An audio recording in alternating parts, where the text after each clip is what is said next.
This is going to be difficult.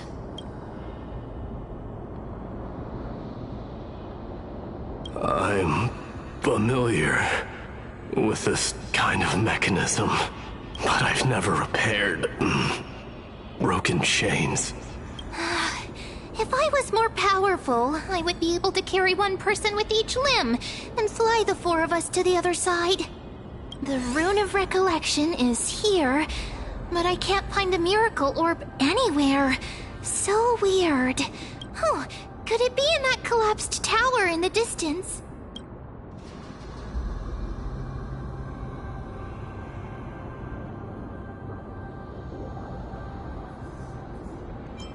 That sounds so weird. Forget it. Just leave it to me.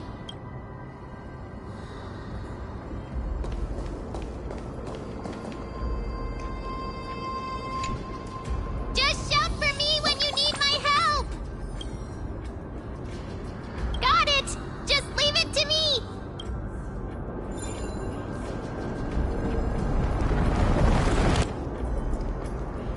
Mem did it!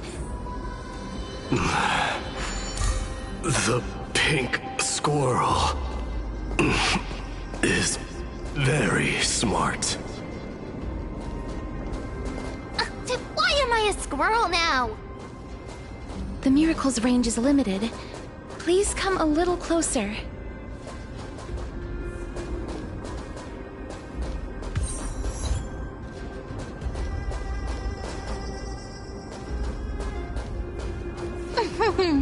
Aren't I a good fit for Orynyx's priest?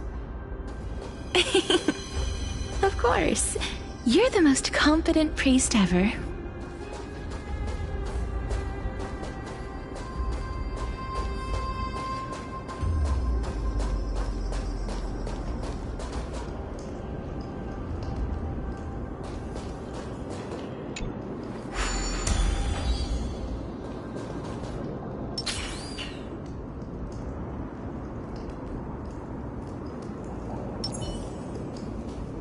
The alchemical matrix should be behind this door. Is that... Wow, there are so many of you! It's little Cass and little Grape.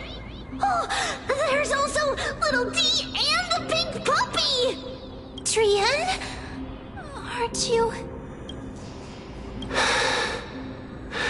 This is the first time I've encountered a deceased friend while going upstream in the River of Souls.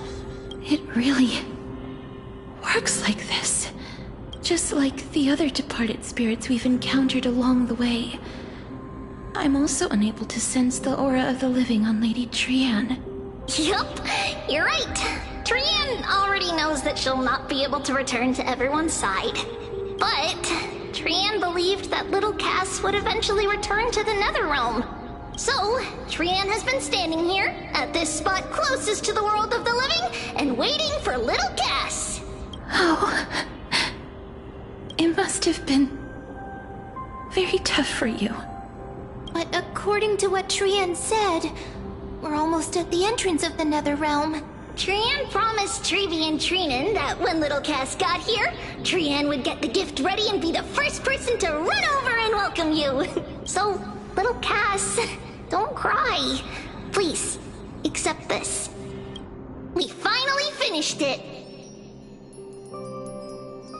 This is what Lady Trevi once mentioned.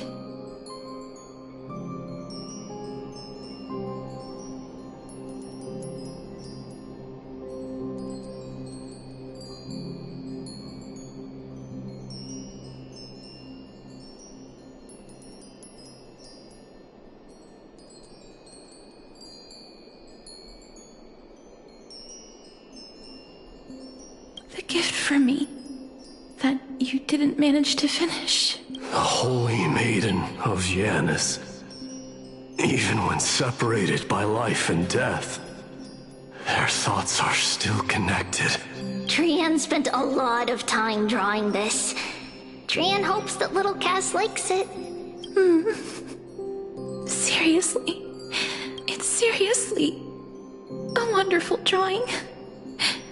Lady Trian. This is our flame chase journey. Little Cass, we don't know what your journey was like before. Trevi has always said that it must have been a very harsh and frightening journey. But little Cass no longer has anything to fear now. Because everyone is here with you in this flame chase journey! That's right. Only now, when I see Lady Trian's gift, do I realize that I've already obtained so many things I would never have dared to dream of since I embarked on the flame chase journey. It's the first time I've gained so many companions. The first time I picked up the hobbies of crafting and photography. The first time I had dinner with someone else. The first time I went to the market to buy the Chimera doll I'd liked for a very long time and hugged it to sleep. The first time I wore a dress personally made by Lady Aglaya. The first time I went for a walk with Lady Trebi, Lady Trian, and Lady Trinan. The first time I enjoyed the night breeze and looked up at the stars with Miss Hyacin. The first time I took care of Dromesis with the Trailblazer. Looking back at all these experiences I never thought were possible, it feels as though the scales of my life had shrunk from centuries and decades down to minutes and seconds. And all of them are so precious.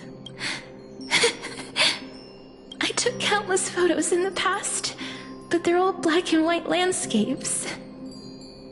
I don't have a single one with friends. If I had known, I would have taken more pictures.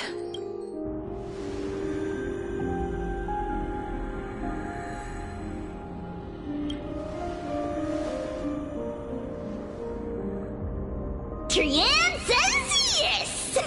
Trian likes little Cass and would love to take a picture with little Cass. Sadly, being departed souls, our images cannot be captured in the world of the living.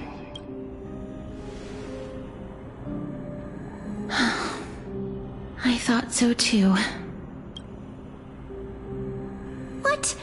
Are we seriously going to leave any room for regret?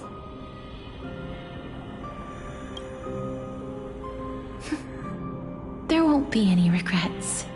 This vivid drawing surpasses any photograph from the world of the living. Little Cass smiled. Trevi, Trinan, and Trian's wishes finally come true! I remember you once said that fate is not the flowers that bloom at the end of the road, but where people tread beyond the gate. Now, the path that belongs to me is about to reach the end. Thank you for bringing me the final key. Key? Little Cass, why are you talking in riddles all of a sudden? I have a feeling that soon, this gift of yours will become the key to saving Mrs. Life. Wow, that's amazing! Then keep smiling and carry on bravely! Little Cass, Little Gray, everyone, see you tomorrow!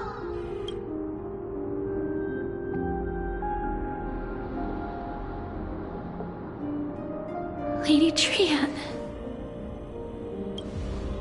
The aura of this place. We have indeed reached the end of the stream of souls.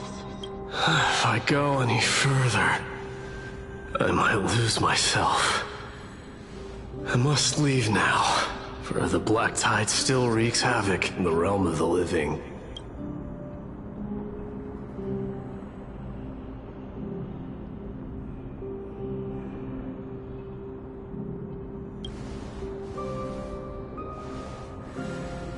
I have broken free from the chains of death countless times. This time will be no different. Castorice. Will you fulfill your duty for the flame chase? I have yet to make my decision, Lord Mighty. No matter. Make the choice your heart desires.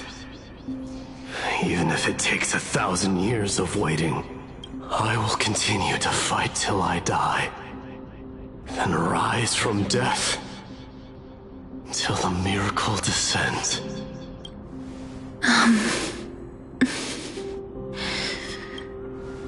There is one more thing you should know, Lord Mighty. What is it?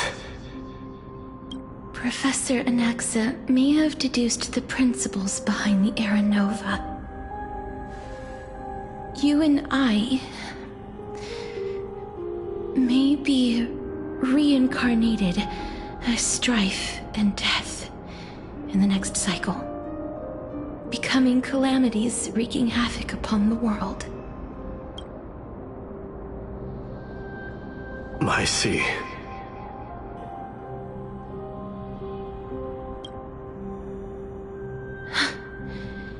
Is that all?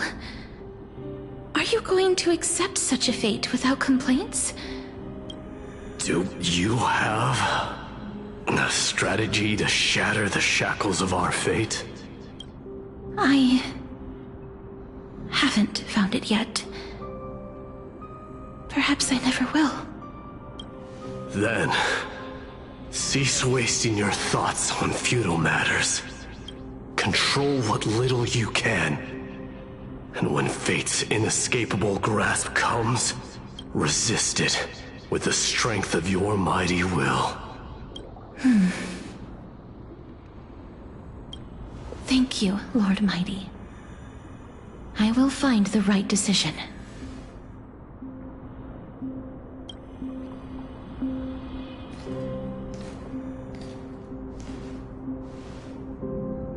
In the name of strife, may you meet a fitting end. This must be the alchemical matrix the spirit mentioned. Let's see. We need to insert Aquila's sky, Giorios' earth, Kethali's fire, Fagusa's ocean, and Nestia's love. It seems our sweet Princess Homebody has made up her mind. In that case, seamstress, I suppose I no longer need to deliver your message. My time is rather precious after all. Whether you wish to break free from death or not, please, follow your heart. By the promise you once made, I ask that you fulfill your duty one final time. Castorice, please, live as a human, and die as one. According to that alchemist, the final piece is supposed to be me. However, he is not privy to the past, and therefore cannot see the full picture. The past? I saw the twins of death in Kethali's memory, and now I am certain that I was one of them. The trial of the Hand of Shadow demanded taking the life of your family. I died during that trial, falling before the gate to the new world. And my sister, whom I never met, became the Titan Thanatos of this cycle.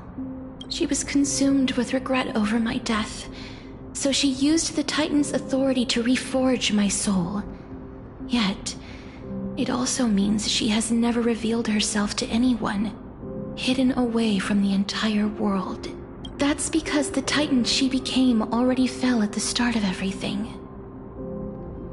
They died for me, and now lie in slumber in the River of Souls.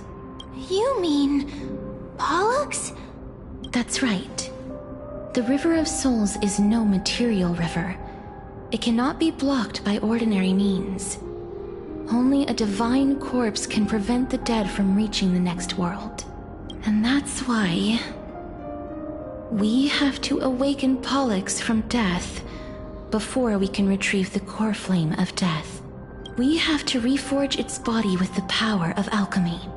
But Cass, if that alchemist speaks the truth, does that mean you're also part of the dragon body? According to those departed spirits, I was indeed born as the dragon's twin. But before we talk about that, have you heard the sighs?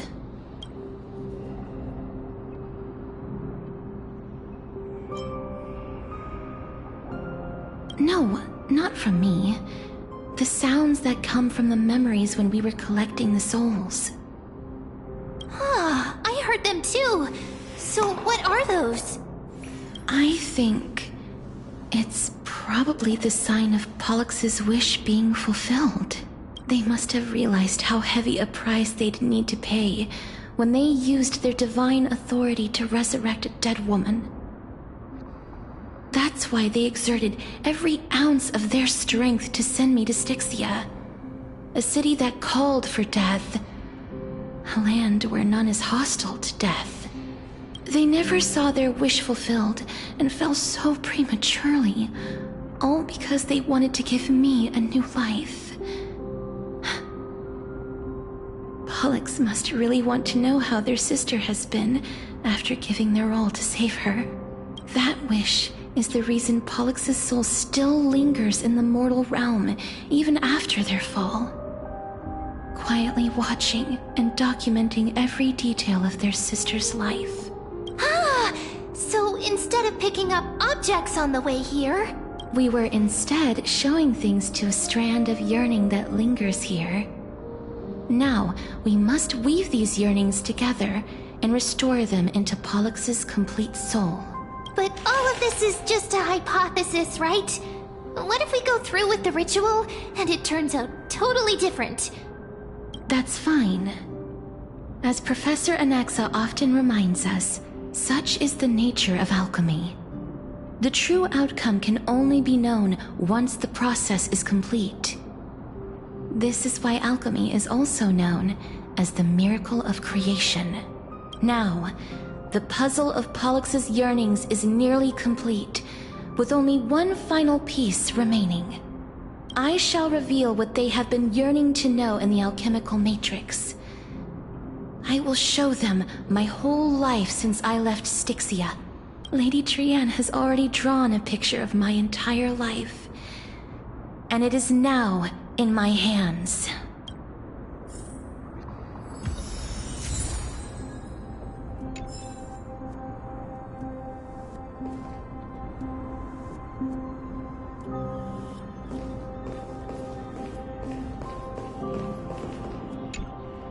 Then, let the ritual begin.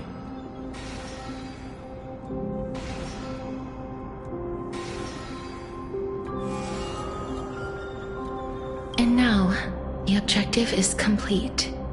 That is all. Such is what Professor Anaxa always says after preparing for an alchemical ritual. And now, Pollux, I shall lift you from the river of souls and reforge your soul. Perhaps you will be disturbed by this, and your body may become horrifying to behold. But if even the slightest trace of your soul remains, the soul that once ferried me to this side of the shore, then please, look at me. I wish to thank you in person. I have obtained everything you sacrificed your divinity for. Lady Alanette. Did she recognize you? Oh, she must be the first soul we can communicate with here, right? I'm afraid she is just another spirit trapped here, like the rest of them. The only difference is that I was there when she died. Please, go on. I'm listening.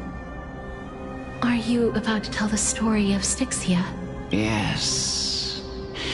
You're just as smart as I imagined, but... never mind. Now's not the time. There's no need to worry, Elder. Take a look around you. You're already at the resting place of the dead. The world of the dead. No.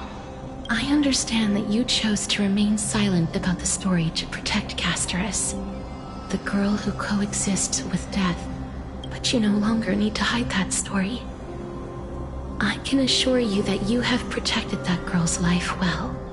Oh, well, in that case, let me begin. Styxia, the pearl of the ocean, plagued by unwarranted calamity and ravaged by death in the fairy tale.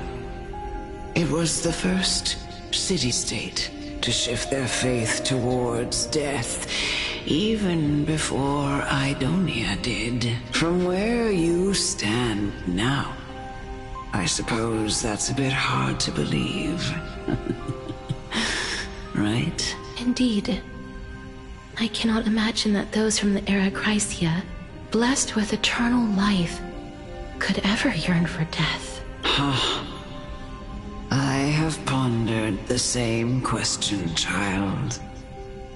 But I am afraid there is no clear answer to it. Journeys and epics are only glorious and magnificent because all things eventually fade to dust. That's how someone once explained to me why death is necessary to the world. But I still can't take that as the final answer. Would a world without journeys and epics be worse off? I take it the one who spoke this line was a general, or perhaps a warrior. I, however, did find some inspiration in these words. Would you like to hear my thoughts, Castorice? Please enlighten me, Lady Amunet.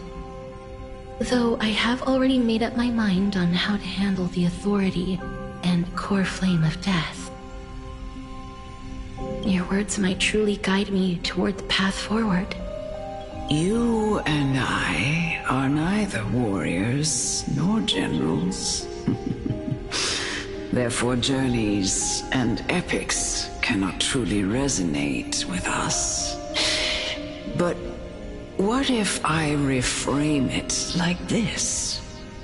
What if love is not a trait bestowed upon mortals by Nestia, but a blessing from death? Love. No one ever invented the word cherish in the era when life was eternal. For all the good things in the world could be revisited endlessly, and every bond formed carried no risk of being severed. The so-called Era Chrysia was an age devoid of both virtue and sin. People did not truly live. They simply existed, going through the motions without passion or purpose, then waiting for something to happen. Perhaps the people of Styxia chose to embrace death not out of fascination with its cruel and fearsome side, but instead became fixated and obsessed with the impulses and desires tied to a finite existence. Therefore, death is not a thing of fear and desperation, but... That's right, Castorice. It is the reason we shed tears when parting ways, and also the original spark that ignited the passion of mortals. If you truly intend to deprive the world of death, then be prepared to witness it return to a state of stagnation.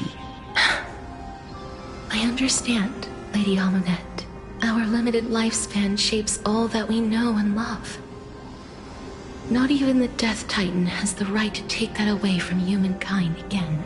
Nestia's love was the chrysalis of gold's first blessing, but it most likely wasn't understood by mankind. We only learned to interpret this wonderful gift after Thanatos' arrival. If the world was bereft of death, then the Queen of Styxia wouldn't have played midwife in delivering me into this world. You wouldn't have welcomed me into Idonia, and Aglaia would never have invited me to join the Flame Chase journey. None of these stories would ever have happened, and I would never have lived, let alone found happiness. Thank you, Mother.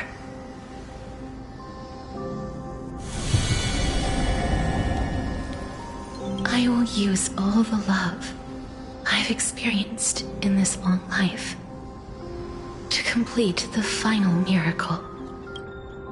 My teacher, Anaxagoras, grant me the wisdom of all things. I call upon thee, the stripped dead dragon's corpse.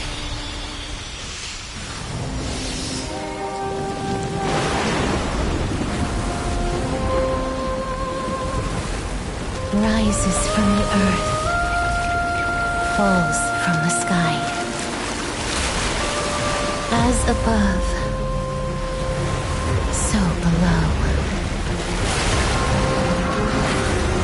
This is the greatest power of all powers. Unstoppable in this world.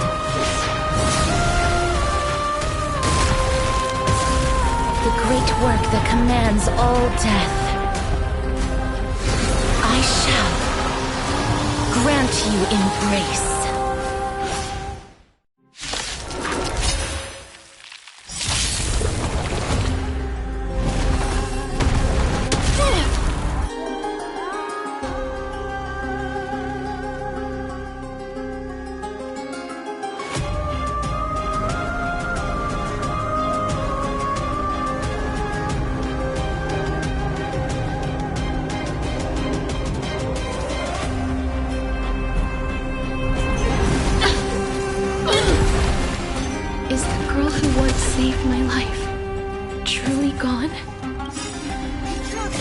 Show yourself again, once we eradicate this hatred and regret. Pretty good perk.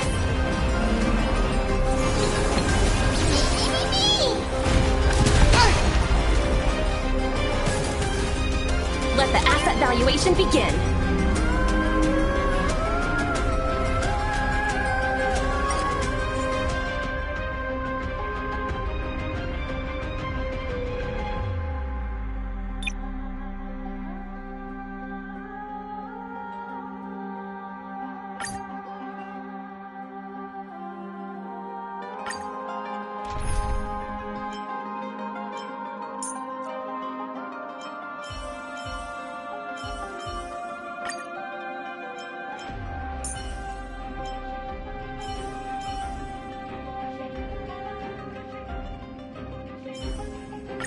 You're coming with?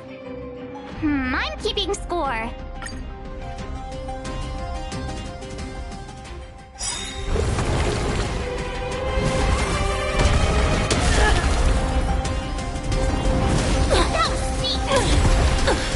Is the girl who once saved my life truly gone? Or will you show yourself again, once we eradicate this hatred and regret? To show you what I can really do. Azure Dragon, White Tiger, eating less carbs. Watch this!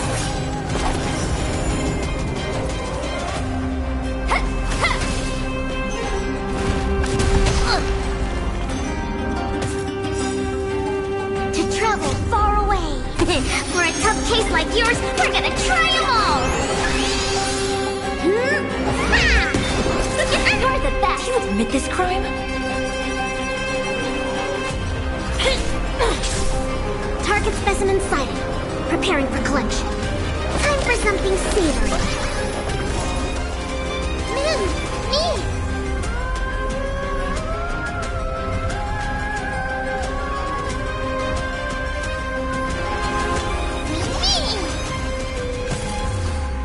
I could take 10 of you. Better not underestimate me. Oh, what if it hurt?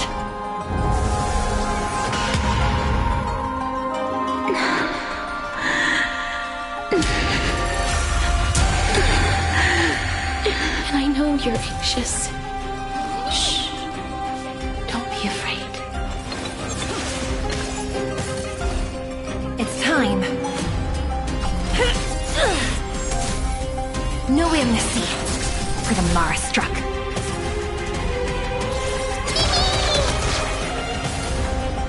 Commencing research. Relax, deep breaths. You're the best.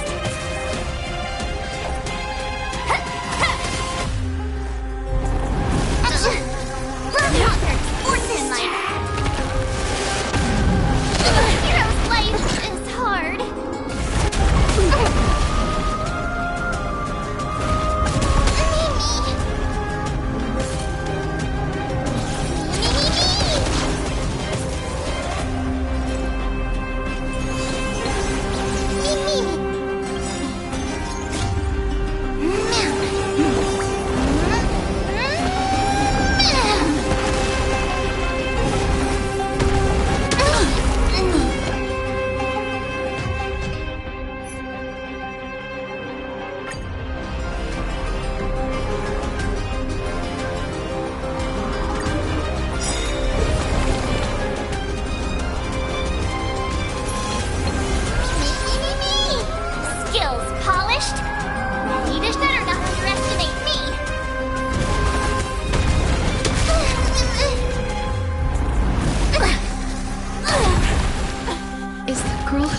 Saved my life. Truly gone? Or will you show yourself again? Once we eradicate this hatred and regret. Excuse me, coming through.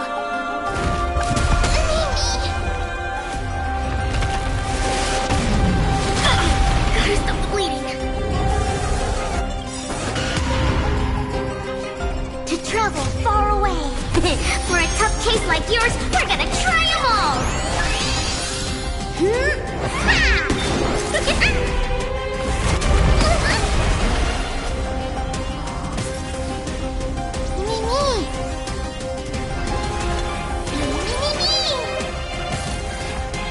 you admit this crime?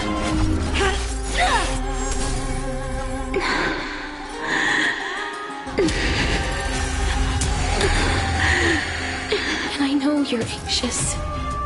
Shh. Don't be afraid.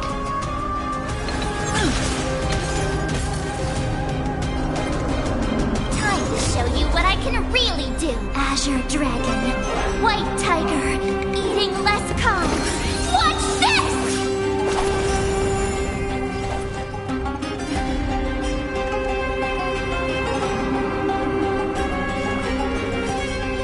Master, have some tea.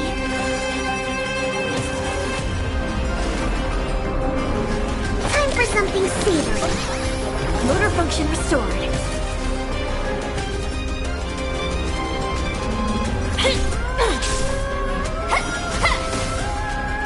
No amnesty for the Mara struck.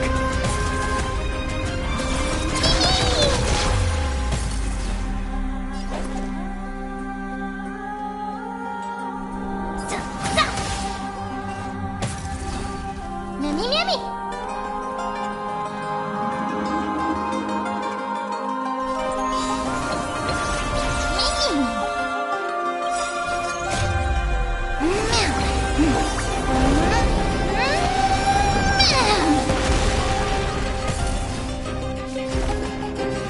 Relax, deep breaths. I think something bit me.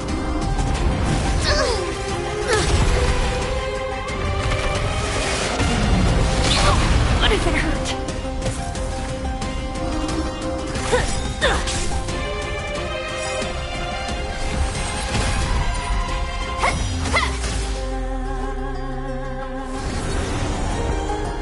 There's no more need to weep in grief.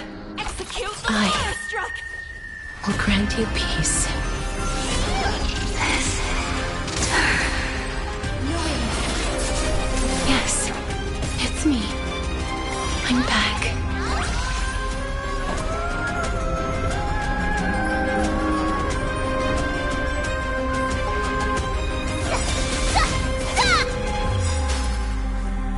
show you what I can really do. Azure Dragon, White Tiger, eating less carbs. Watch this! Not very sportsmanlike. To travel far away. For a tough case like yours, we're gonna try them all!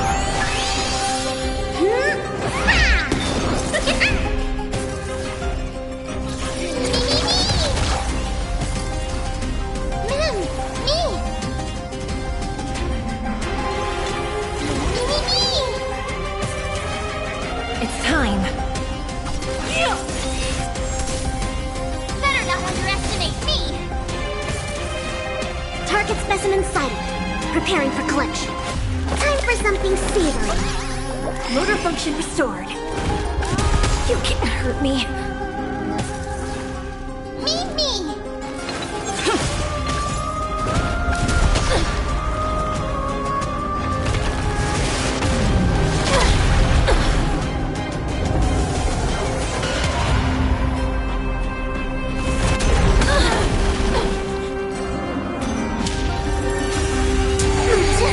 Be careful.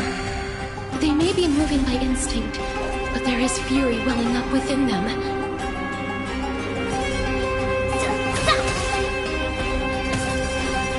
Do you admit this crime?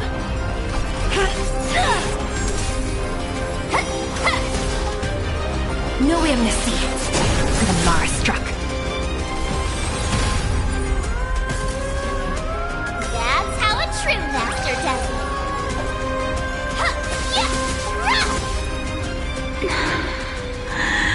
Please, don't turn back to the Nether Realm.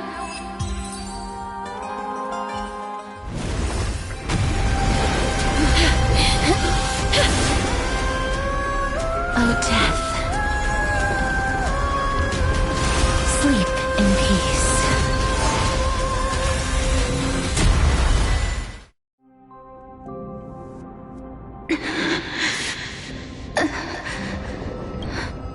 I'm sorry I have to wake you up from ancient death.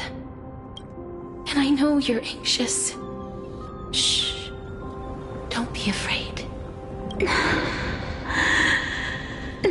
Do you remember me? I'm the girl you once carried across the Sea of Souls. I'm sorry I wasn't able to remember you, but with the help of many people, I was finally able to pick up these broken fragments of my past. I'm back, Pollux.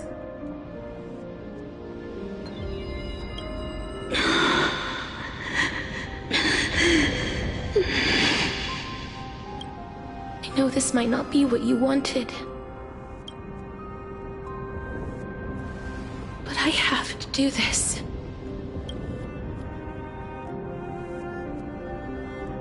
So please, carry me across the Sea of Souls again and return me to the Netherrealm, just like you did in the past. Please take me to where the core flame of death rests.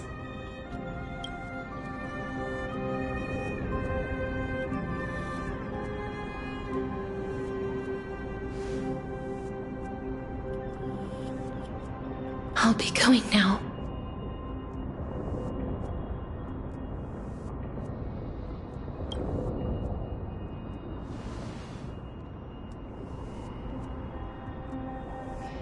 They may look scary, but as long...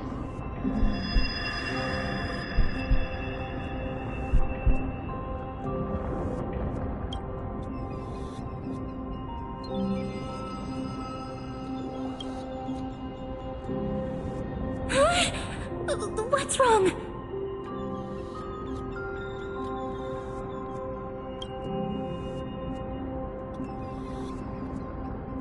Are you... What's wrong with her? Her time is almost up. If I don't go now, I'm afraid her soul will return to Thanatos' embrace before me. What? Oh no! Is there anything we can do? Don't worry. I promised I would ask Thanatos for the Trailblazers' right to roam the Earth again. Mem, stay here and keep a close watch until I return, all right? All right. I'm the best at taking care of others. Go on, Cass. Make sure not to leave yourself with any regrets.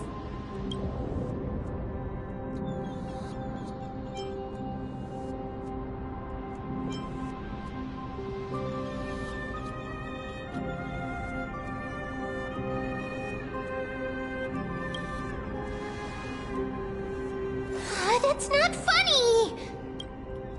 It's a deal then.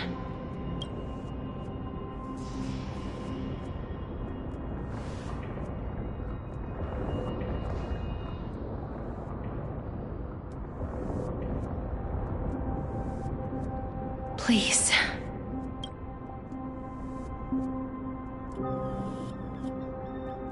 Wait for me.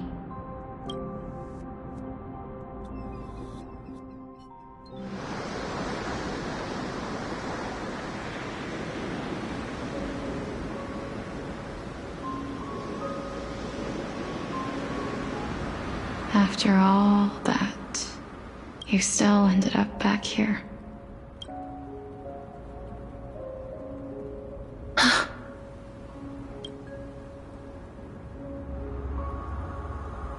So the legends were true. The Netherrealm really is a sea of flowers. Yes.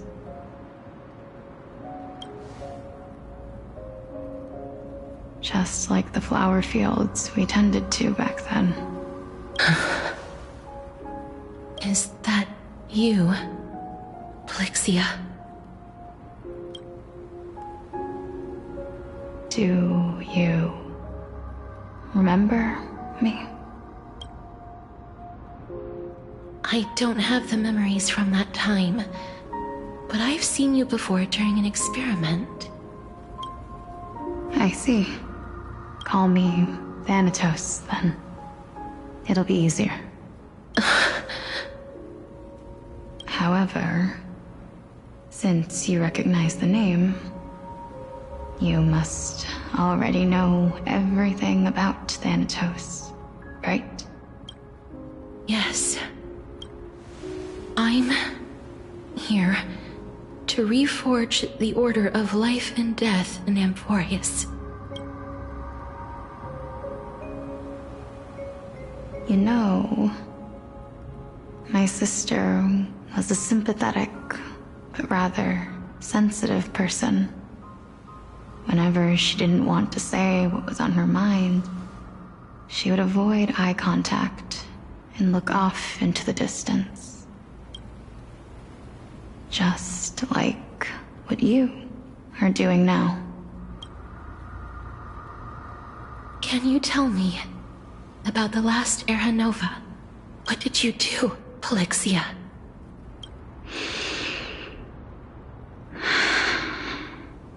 Where should I begin?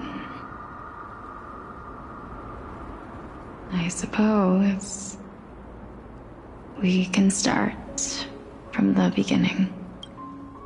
A long, long time ago, there were a pair of like-minded twins. As foretold in the prophecy, they were chosen to be successors to the god of death. But fate was cruel.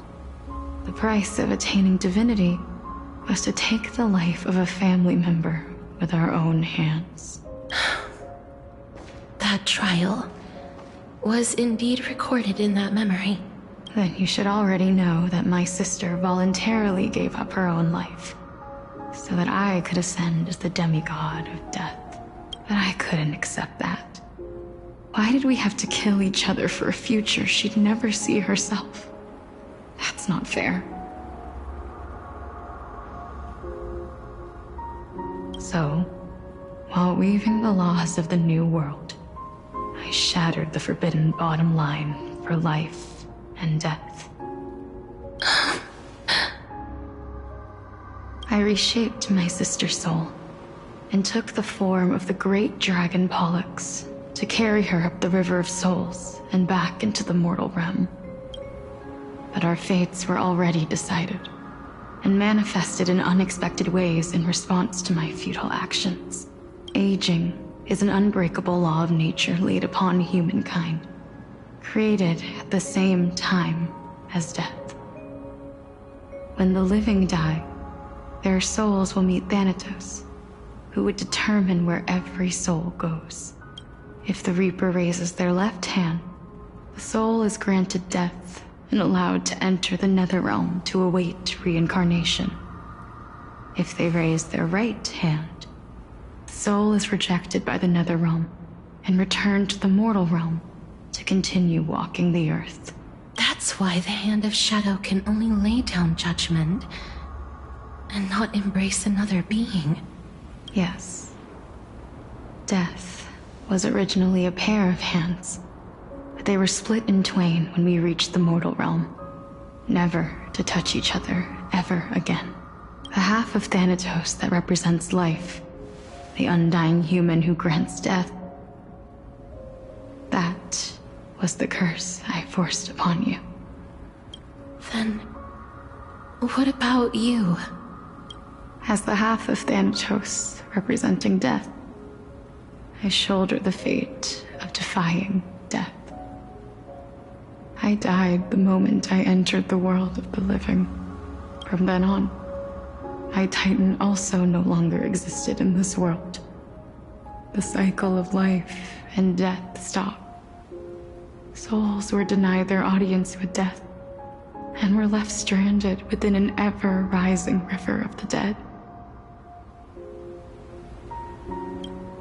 What irony. My selfish desire to save your life gave you and the world a fate far worse than death instead.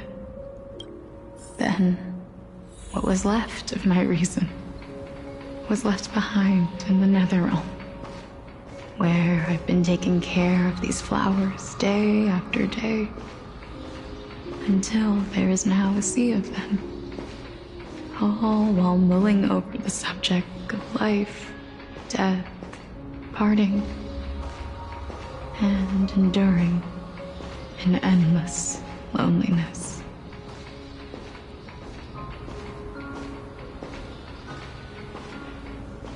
Fate is absurd indeed.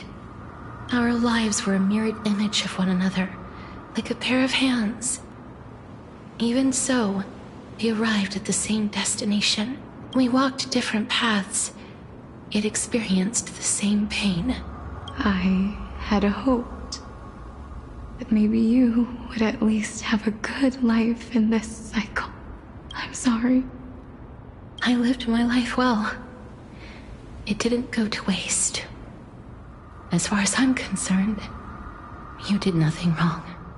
Even though I forced the authority of granting death to humanity upon you, a total stranger. Too many responsibilities were forced upon me in the course of this long journey. I was once lost, even upset. But I realized recently that if it weren't for your blessing, I wouldn't have understood the source of these emotions, nor would I have realized my purpose. I wouldn't have made it here to reunite with my missing half. And we wouldn't be discussing our past while sharing the same view of this landscape. I wouldn't have understood the meaning of our existence. The meaning of our existence. This sea of flowers blooms on dead land, because we sowed it with the seeds of our separation, and watered it with our tears of loneliness. Yes, the only thing death is allowed to create are flowers that bloom from blood and tears. That's why Thanatos cannot create living beings at will, nor can the Hand of Shadow determine a person's remaining days, because the life and death of mortals should never be dictated by another's will. Are you saying there's no point in Thanatos' existence? No. No single being can bear the scales of life and death on their own, Not even a god. Life and death weigh equally heavy. We both know that now, don't we? You, too, must have had a difficult life. We've taken quite a ridiculous journey together, haven't we? I had a feeling, even back then, that we would meet again one day. Not to embrace one another after a long separation, but to come in search of retribution. Tell me the answer that's already been written, and let us draw this seemingly endless fate to a close. It's been far too long. I've waited here for centuries, watching day after day as desperate spirits are denied by this lonely wasteland. I always hoped I would see you among them, but I was also afraid of seeing you. I didn't know how I could possibly face you again, but more than anything, I was afraid that you might have forgotten all about me. I know. But don't you see, Polixia? I made it back anyway. You don't have to shoulder death's authority on your own anymore. It was always meant to be held in two hands anyway. So, let's give our core flame to her, and have her take it back to the mortal realm. Give humanity back their cycle of life and death. Our responsibility as Thanatos was never about picking out favorite souls. We were only meant to watch over life. Let's tend the field together, and create a warm sea of flowers for all the souls to come. What do you think, Polixia? Yes, just one last step. You shall wither, and through that, the dead will sprout again from the remains, and be reborn with the dead flame.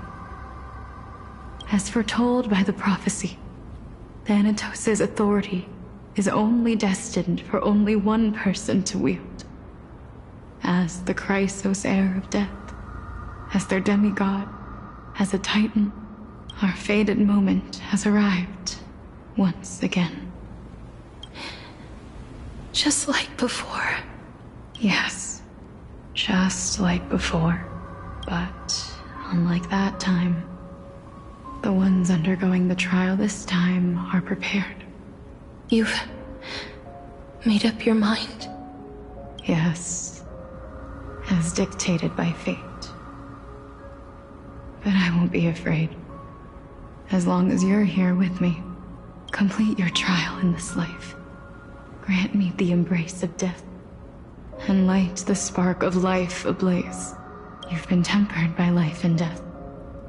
I know you'll be able to give this wasteland its first breath of life, like a raven butterfly, flying swiftly into the nether realm, perching on the twig of death. I will. After this, I will remain permanently in the nether realm. The river of souls shall return here and rain down from the sky, scattering souls across the earth. The cycle of life and death will flow once again. This sea of flowers you sowed shall bear countless joyous or sorrowful souls, and bloom evermore.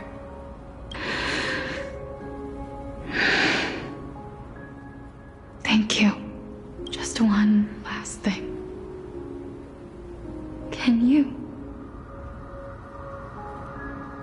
grant me one wish? Of course. What is it? Please, don't forget me. I promise you, when we meet in the next world, even if I have endured another reincarnation, even if we do not know each other's names, I will still hold you tightly in my arms. Just like what I did when we were born. Castorice. Castorice.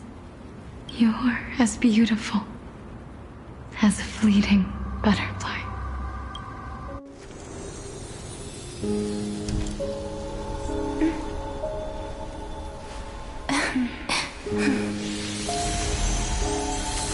I will bring rest to death. And from now on, stagnant life will once again flow.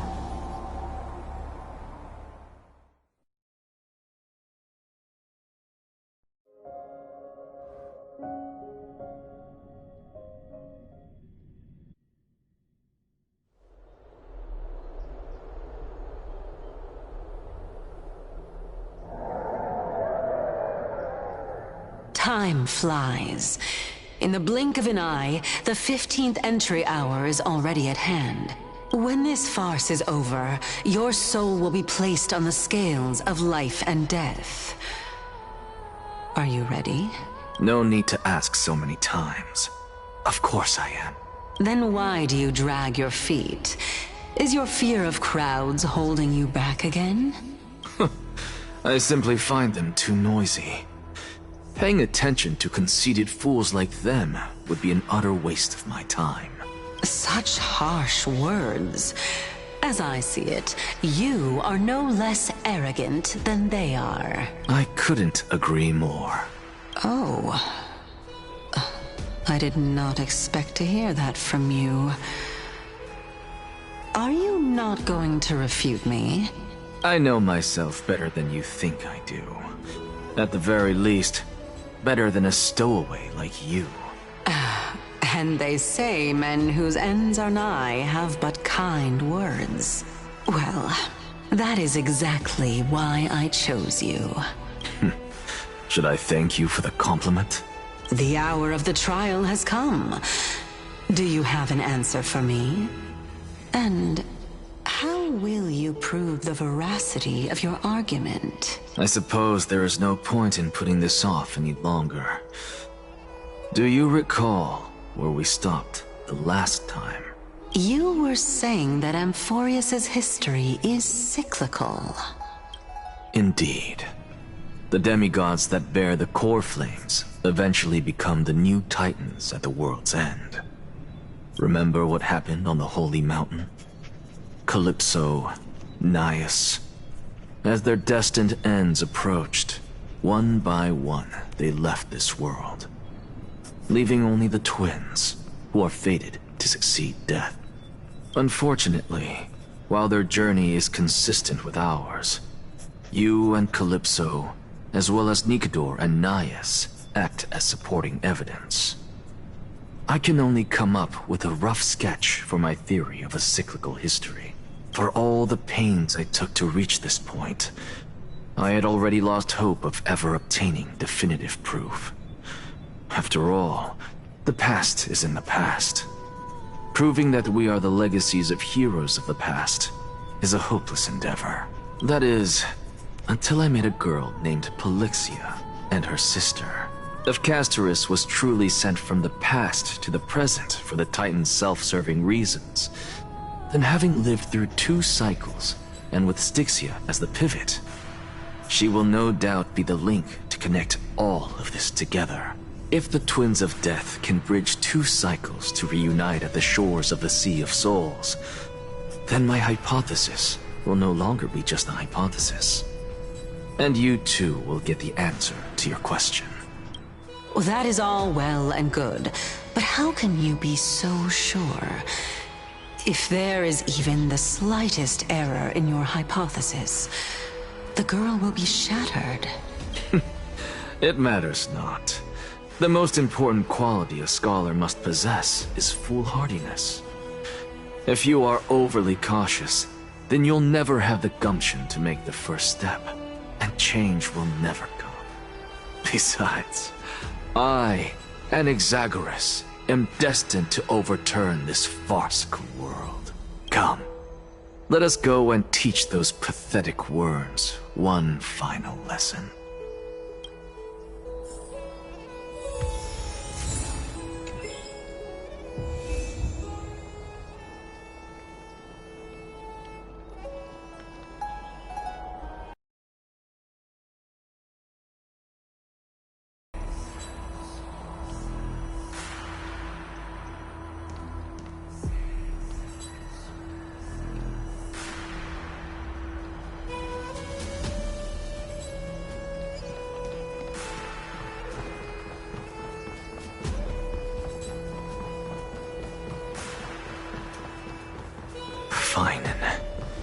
So they are leaving the final debate to him.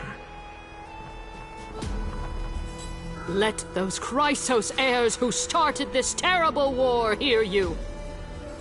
Let them hear the voices of the people!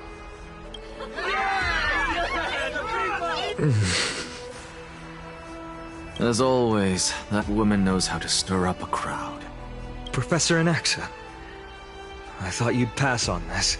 Everyone must cast their vote, or this assembly would serve no purpose. Prof, do you truly think it's wise to entrust the fate of the world to an assembly like this? Akama has stood strong under this system for 1,000 years. It stands to reason that there is purpose in its existence, but that is not what you're asking, is it? What you really want to know is Aglaya making the right decision in entrusting the fate of the world to you?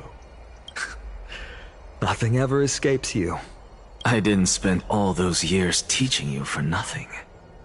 Most people only take 4 years to graduate, if I recall. To tell the truth, I feel like I'm on my way to an execution chamber instead of a podium. So, do you have an answer to that question? No, I don't. I thought so. Because that question is not yours to ask in the first place. Is Aglaya entrusting the world to you the right decision? Don't make me laugh. That is a question that woman must answer herself. Why are you fretting about this on her behalf? Or have you been seeing yourself as her pawn all this time? Listen up. I'll say this only once. Flip your perspective around and ask yourself this instead. What should I do to ensure that the world doesn't stray from the correct path? That is what you should be thinking about. You still have time, so give it some thought.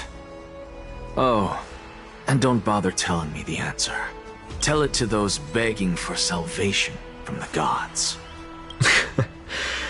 Got it. Thank you, Professor Anaxa. That's Anaxagoras to you. Who will you be voting for? That'll depend on how well you perform. May Circe safeguard your thoughts.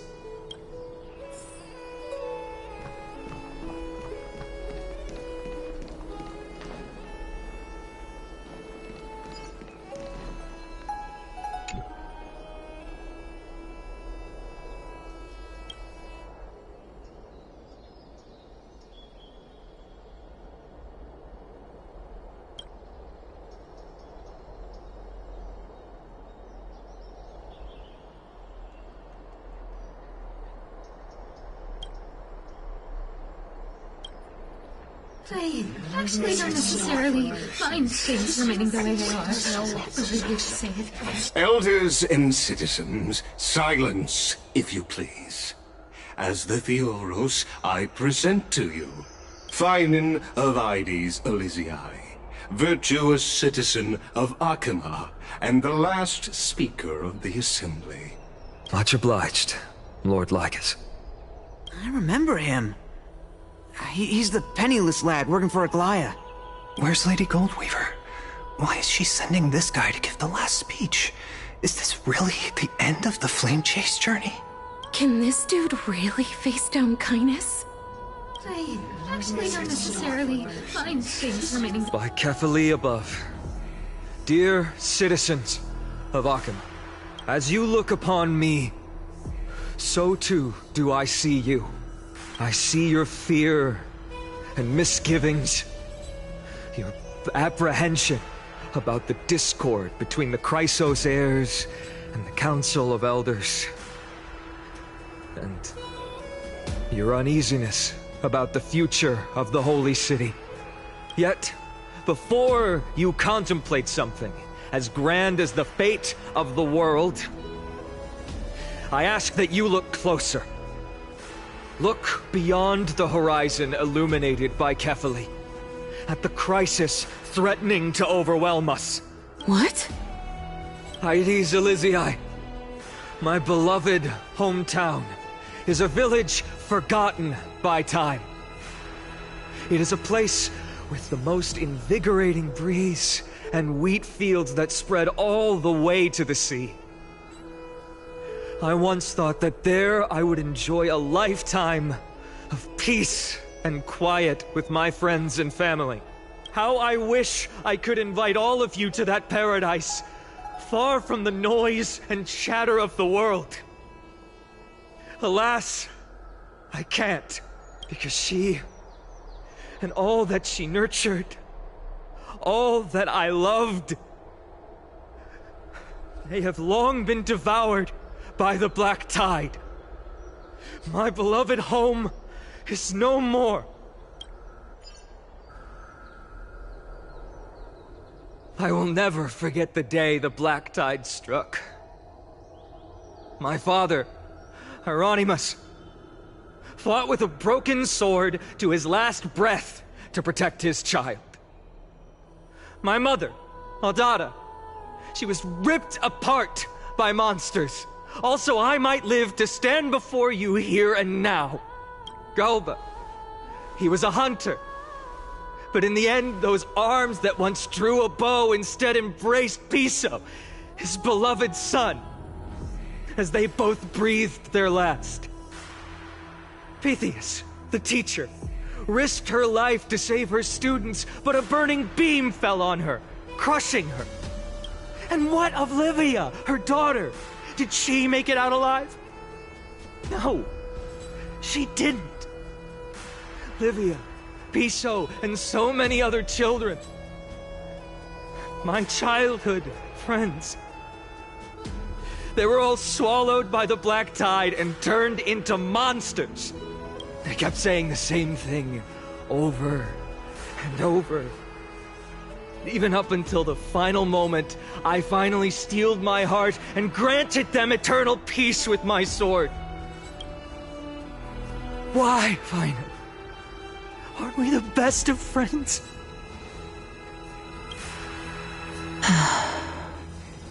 That is the black tide. A looming threat that can bring Akuma to its knees any time.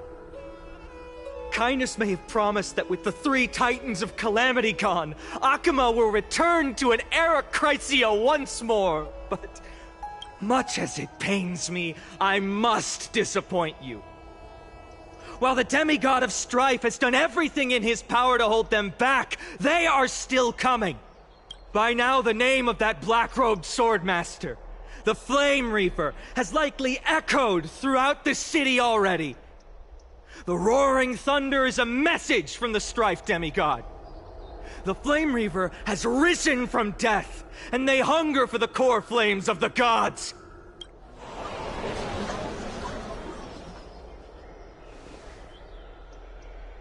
Lies! If such a powerful enemy is indeed approaching, why is Akuma still a picture of peace? Exactly! The city of Akuma shows no signs of pandemonium or chaos. And why is that? I beg you, spare a moment to think about this. Are we able to stand here and hold this assembly in peace today because the danger has passed? No! This peace we enjoy is no gift of fate. We are able to stand here today only because the Chrysos heirs have stepped up and shielded Akuma from calamity. With her golden threads, Aglaya has preserved and continues to preserve these idyllic days that all of you hold dear. The Council of Elders claims that Aglaya will one day forsake the people because her divinity is eroding her body and soul. But ask yourselves this. Rather than offering her aid and support, why do they choose to watch and push Akama away from the Flame Chase journey? The answer that no one can bring themselves to speak of. A truth stained in blood and buried in greed, fear, and vanity. Allow me to lay it bare before you. It is because the Council of Elders, which bears Akima's history and honor, along with this Citizens' Assembly we once took so much pride in, are now infested with vermin.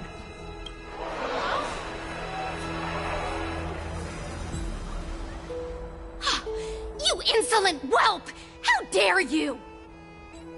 It is true that Aglaya has reached her limit. Why? Because she has been working tirelessly to weave the defenses of our holy city against the encroaching evil. All while these vermin are making up baseless accusations about her and scheming in the shadows. Not once has she ever failed Akama. Yet these vermin attempt to tear her apart, tarnishing her name with unfounded allegations. She may have been blessed by divinity, but hasn't her heart always stayed true to humanity? They attempt to mislead you and reduce this assembly to a crude standoff between gods and humans, but citizens of Akama. Once more, I implore you to open your eyes and look at those around you. Examine them closely. Beneath all that finery, do you see the good heart of a human, or the poisonous glands of a pest? Make your judgment, then turn your gaze to the demigods, whom so many of you regard as cold and merciless. Do you not see the light of humanity in them? And those who wear the mask of humanity, yet utter only hurtful, slanderous words, can you not see that their souls have been corrupted by power?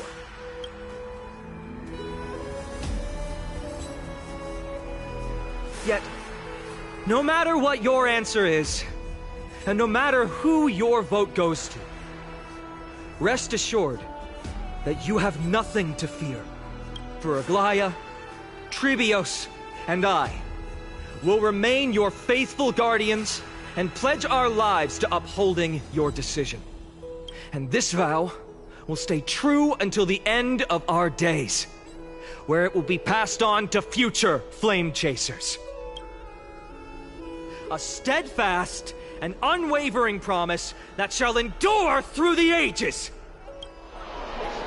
Absolutely right. The Christ of Fairs. Only our best interests in mind. I still don't understand it. I will never believe our tea times are always have to end. So.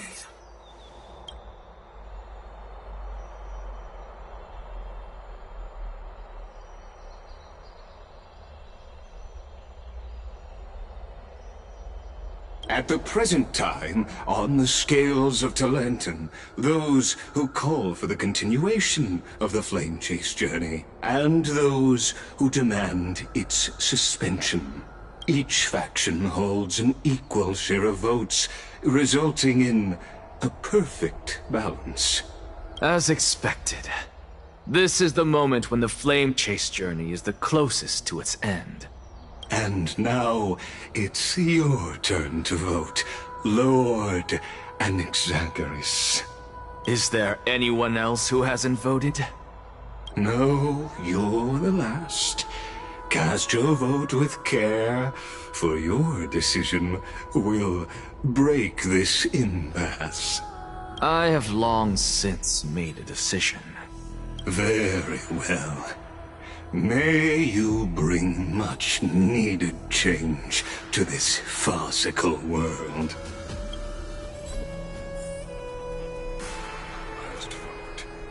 Vote for kindness. Who will he vote for? The die is cast.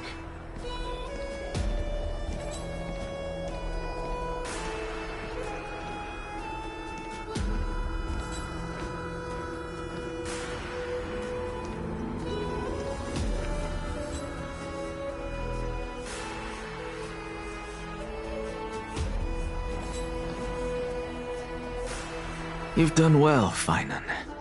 Given the circumstances, delivering a rousing speech to stir up emotions was a prudent move. Thank you all for your patience. On behalf of the 7 sages of the Grove of Epiphany and the scholars of Amphoreus, I, Anaxagoras, am ready to cast my vote.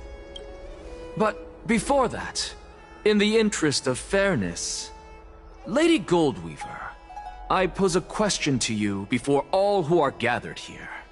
Will you, as Finan has promised, stand by the decision made in the Assembly, regardless of outcome?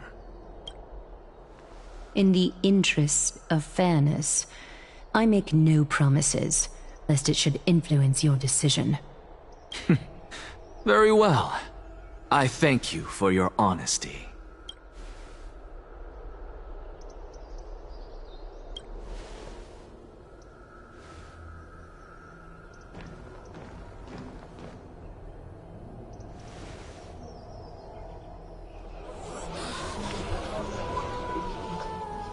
What's he doing? The stakes are high. Let's be patient. Cut the act! Who do you think you are wasting our time like this? Lord Anaxa, please do not forget that I... Rule number 1. Do not call me Anaxa. Rule number 2. Never interrupt me. Silence is golden.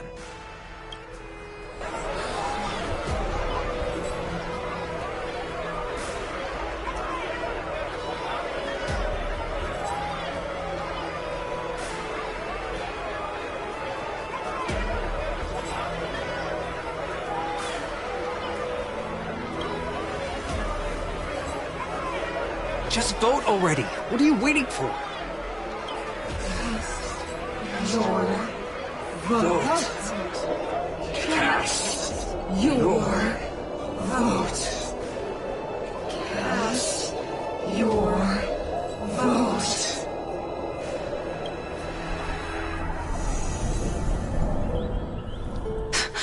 I cannot help but wonder, is every hardship in the world something you will exploit and use to your advantage? How else am I supposed to make use of this situation where my body and soul are separated? Oh, Circes. Or should I say Calypso? Accompany me on this final journey. Let us journey to the Netherrealm and see how she will substantiate the answer to your question and validate my decision. We need only to follow the sound of the tides.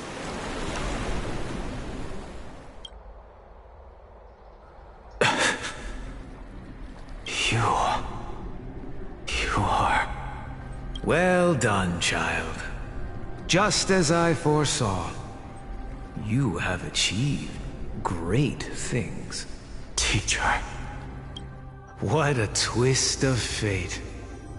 A blasphemer raised in the doctrines of the Venerationists. It's like a foal kicking its mother in the belly after taking all her milk. I respect you immensely, sir, but... You cherish the truth even more. So, child, do not be troubled by the criticisms I have borne. Do not let those voices hinder you as you forge ahead. As the sage of the Venerationists, I am duty-bound to oppose you. But, as your friend and mentor, Anaxagoras, I say, go forth, for the truth is already in your hands. I will keep that in mind. Go now, child. Your lonely pursuit is about to welcome a new chapter. And when you reach the end of this journey, may we meet again with the truth before us. You have my word, sir. May Circes safeguard your thoughts. May Circes safeguard your thoughts. You are right, Empedocles. My lonely pursuit is about to welcome a new chapter. I must be on my way now. May we meet again with the truth before us, Empedocles. What are you waiting for? Just cast your vote. Silence! Silence, everyone! Behold, Circes, here at the center of the world, I shall write the final step of my proof. For this place is but one step away from the truth.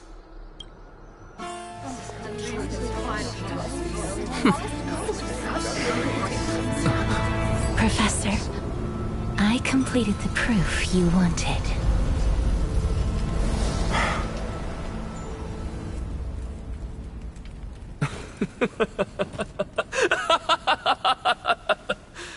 Thank you, Castorice. The answer is plain as day.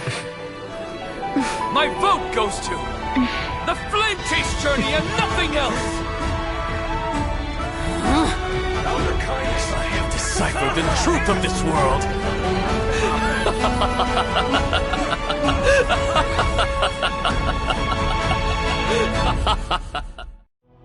With the balance shattered, the result is clear.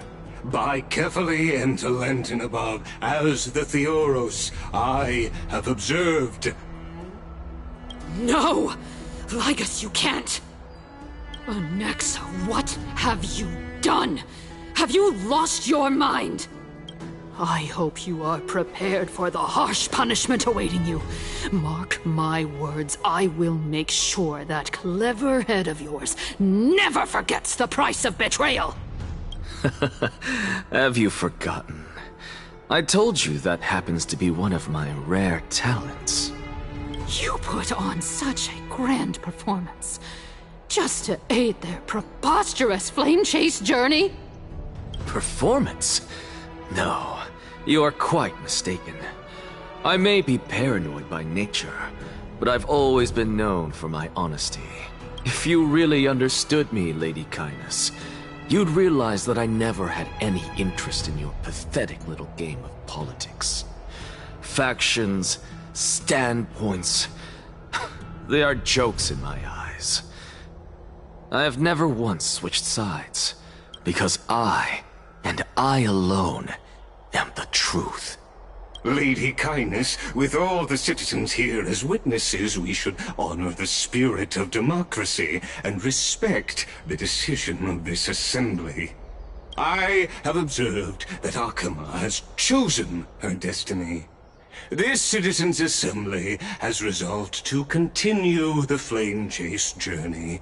This resolution shall be put up on the Wall of Heroes, such that all citizens are aware of the city's way forward.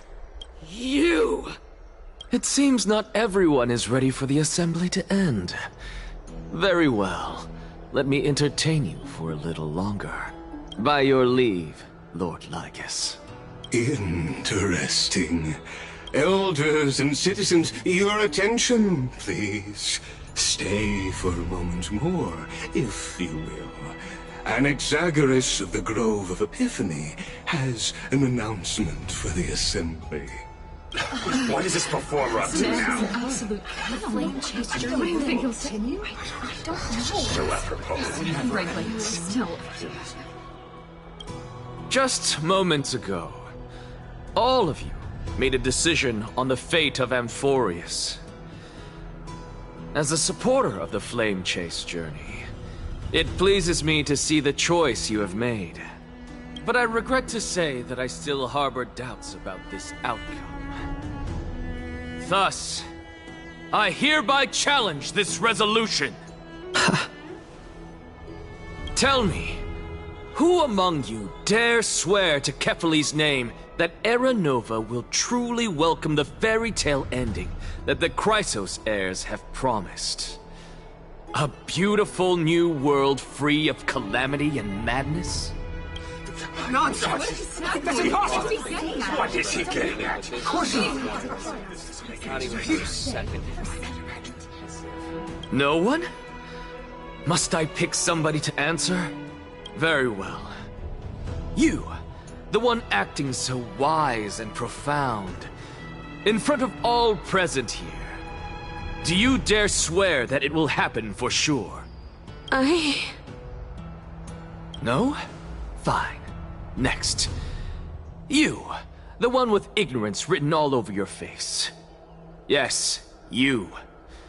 Do you dare swear by it in front of the Titan? What are you trying to do? Useless. Your turn, then. With that smug look of yours, you must be confident that the Flame Chase journey is the best course to take, right? Hey! Mind your tongue! So, no one? I see. In that case, Finan, answer me this. Your speech was filled with such passion just now. How confident, then, are you in making this promise? Professor, what are you doing? Let him continue with his performance.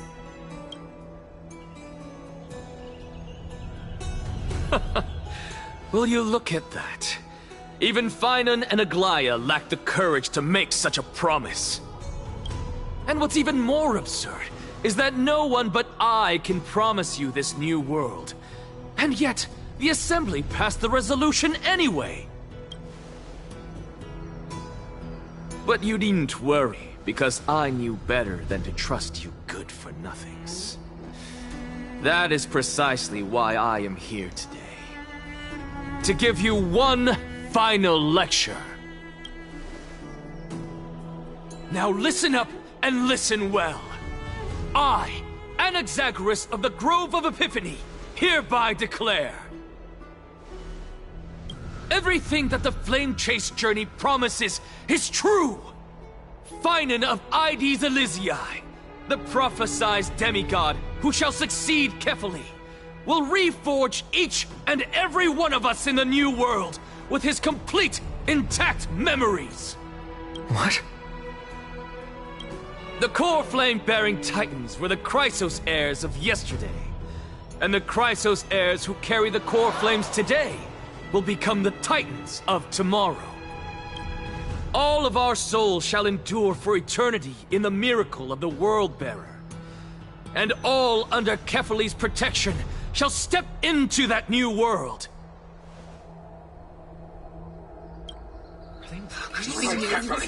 This is pure blasphemy! It's impossible! What do you accomplish here?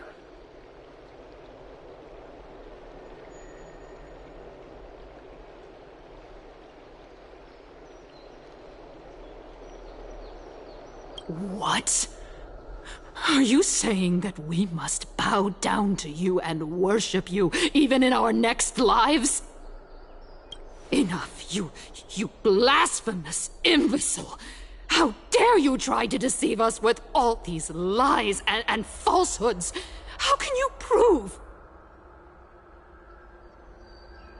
I told you, don't interrupt me. But since you've asked, I shall be kind and indulge you. My statements are based on my experiments on the divine body of Kefali themselves. You heard me correctly, everyone. With the tacit approval of Kindness and the Council of Elders, I fused my soul with a god through alchemy and learned the truth behind Era Nova. What is he talking about? Isn't that pure blasphemy? I, the vile, wretched blasphemer, deserve nothing less than death for my sins. And the Council of Elders, which granted me consent and aided in committing this atrocity, should face punishment alongside me. By the gods! Even Kindness has betrayed Akuma! But kindness. We're carefully above.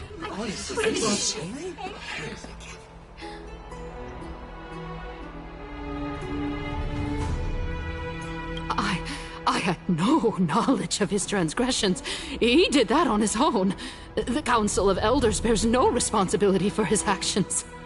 Lord Lygus, as the esteemed Theoros, are you going to simply stand by and allow the Council of Elders to be dragged through the mud?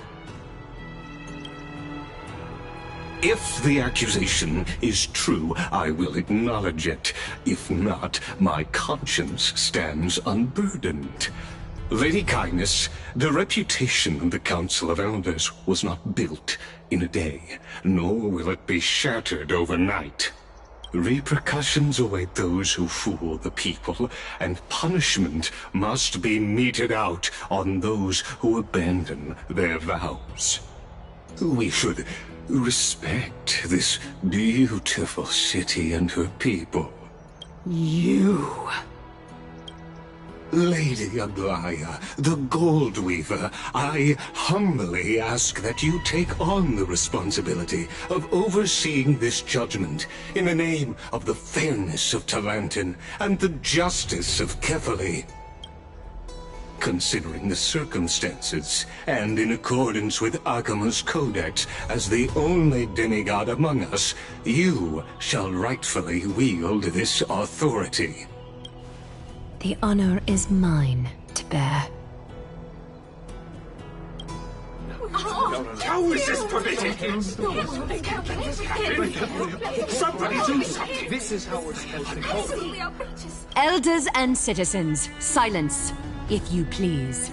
Anaxagoras of the Grove of Epiphany has made his statement clear.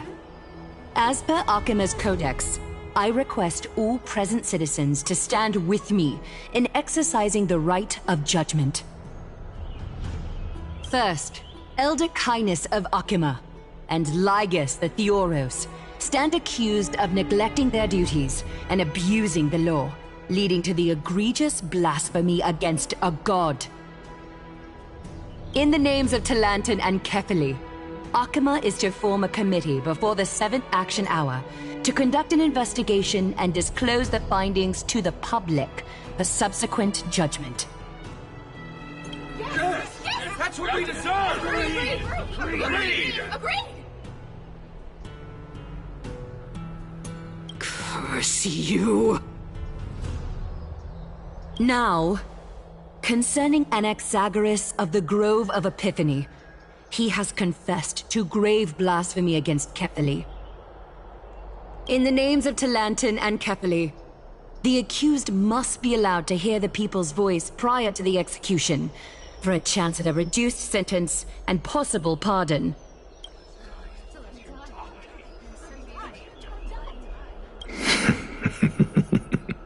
Professor.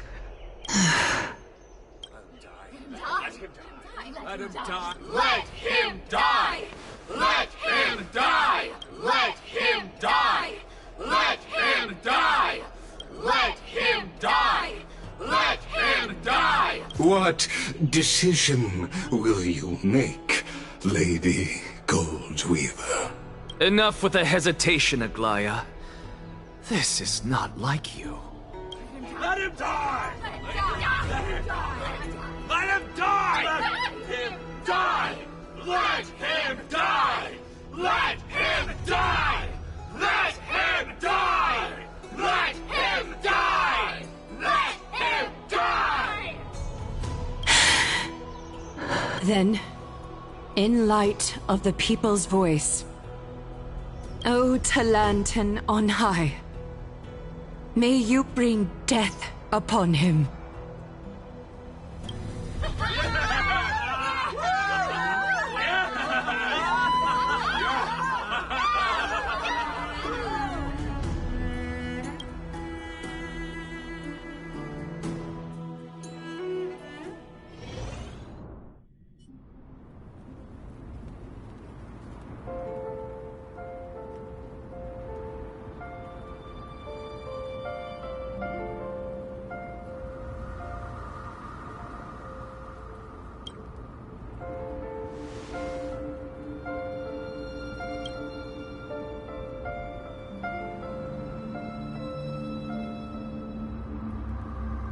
Allow me to reintroduce myself.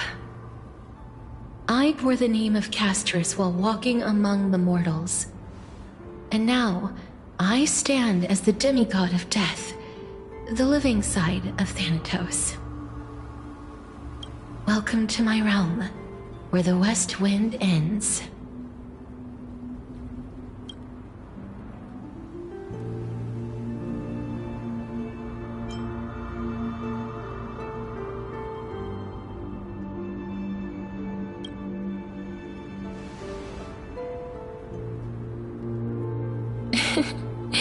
You're still as energetic as always. Did you know? Every flower here was planted by Thanatos himself. These flowers were originally both lifeless and immortal, but in the first rain brought by the River of Souls, they were given new life, flourishing as the bearers of countless souls. And it is my duty as the Master of Death to tend to their well-being and foster their growth in this serene haven. Similar to the structured cycle of life and death in the mortal world, these flowers too shall wither and fade, returning to the earth and then ascending to the sky with mist and tides. Eventually, they will descend to the mortal land as gentle rain. Every soul undergoes the perpetual cycle of reincarnation, albeit in varied forms, until the world meets its end. Yet, sadly, there's no time left for Amphoreus to wait for when the flowers bloom again. Now, death is the power at my fingertips. It once led the souls of the deceased here, but I shall open the gate of the netherworld and return you to the realm of the living. In exchange, please, take the core flame of death with you and complete the flame chase journey. Do not let our work thus far be in vain.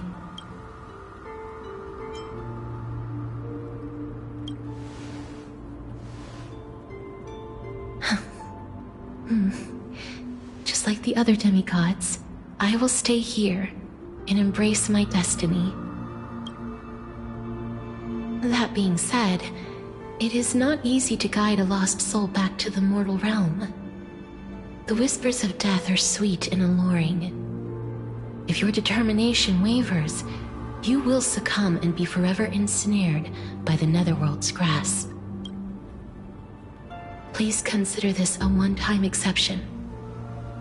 I will do everything in my power for the flame chase journey, and for your life, the only life I can save.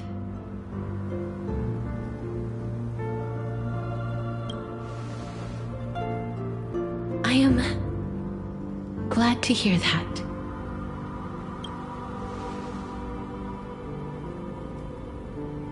Over here!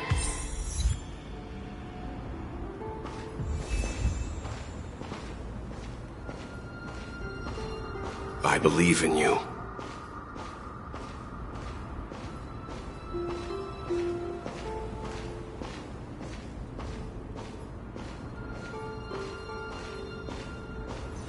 Just forget about all the hardships of the mortal realm. Please, I beg you, look back for me.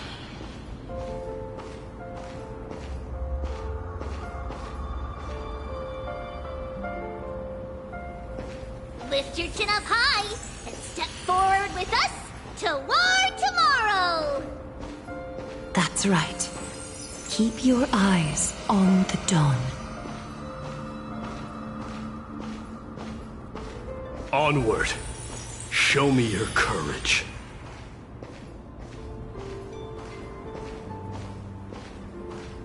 Partner, we shall become heroes together.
All of this is proof that you once lived.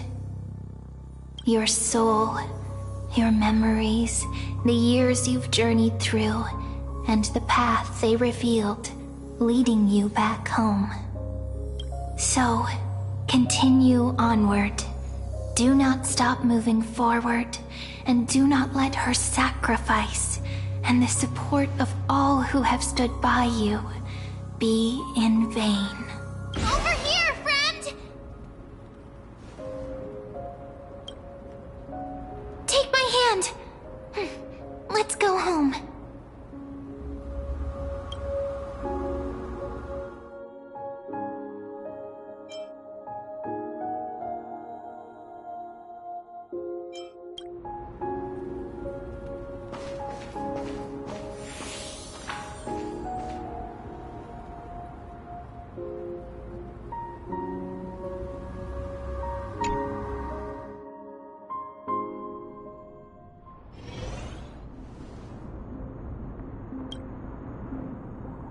At last.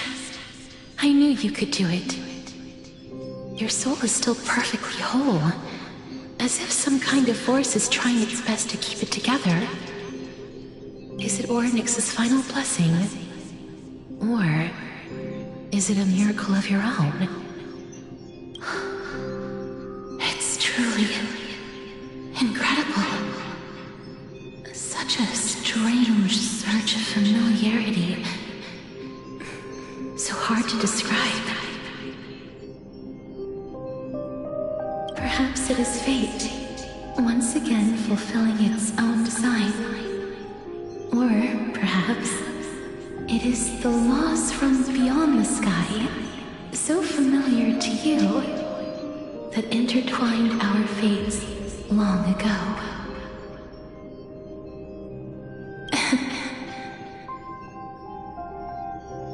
It seems that this is the riddle which cannot be solved anytime soon. The sensation of becoming a demigod is truly wondrous. It's as if the river of souls is winding its way through the depths of my spirit, transforming with each breath into a fine rain that nourishes the world. Do you recall that prophecy? At the end of the sea of flowers, the souls of the living shall warm thy fingertips, and after an embrace, there shall be eternal separation. I promised you that I would do everything in my power to give it another meaning. Now, as I stand as a demigod, and destiny draws to a close, I can finally end it in a way that is as beautiful as it deserves. The wish I once sought, but could never grasp, is now within reach. In this brand new world, every blooming life will lift its arms in celebration and recount the profound meaning of this very instant. Every touch, every embrace we share will never again be an ice-cold loss. They will radiate with an intense warmth, sowing love far and wide throughout the land.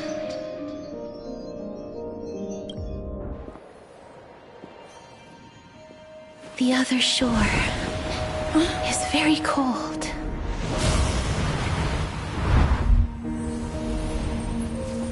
May I borrow your warmth one last time?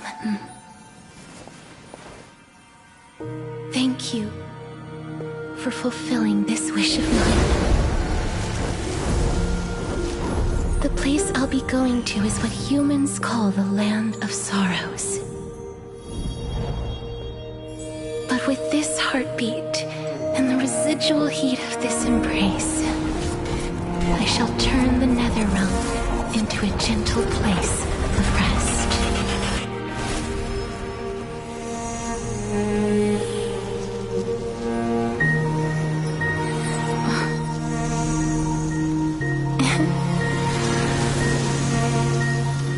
The This embrace may be brief, but it's the proof that I once lived. Farewell, then. May we reunite in the new world.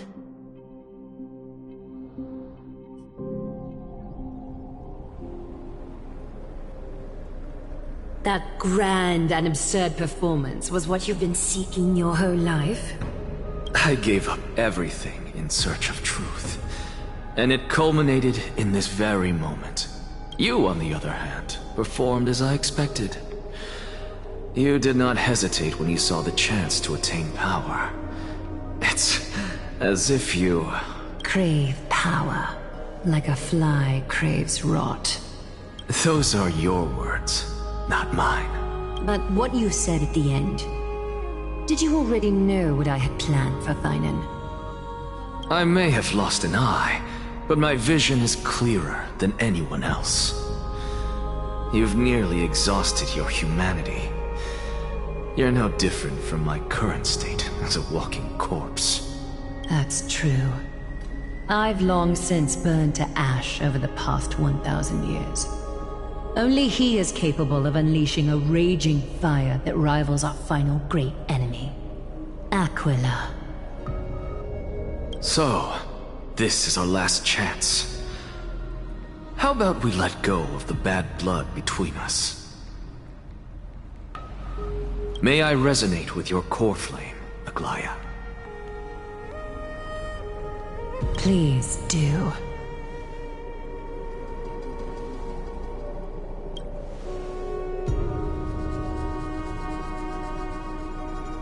That's impossible. To persist with your soul thinned to such an extent. You're insane. Just as you fight to lug your corpse onward to complete your unfinished goals, I have my own reasons for doing this. Until Thynan grows into his position as the prophesied leader, I must continue to lead everyone on the flame chase journey. I must keep inching forward, even if only as an empty shell. I've long predicted this was the case, but I didn't think you'd already lost so much. How ironic. We would have avoided so many misunderstandings if you and I had just spoken this candidly before. But casting aside our ideological differences, there is one thing you and I agree on. Thynan. Yes. He was born to be a hero. He understands the hearts of the people, and I can confidently say he is a far better leader than you. Only he is capable of fulfilling your mission. Sadly, he is a man cursed by Nestia. But by my estimates, his horribly elaborate sense of style should not impede Era Nova. Congratulations are in order. We found common ground at the very end of our destined paths. When you put it that way, it makes me want to take back what I said. Aglaya, we're back. Come welcome our great hero reborn from the ashes. I hope he didn't hear your earlier assessment. It wouldn't be the first time I criticized him. A man should be aware of his own shortcomings.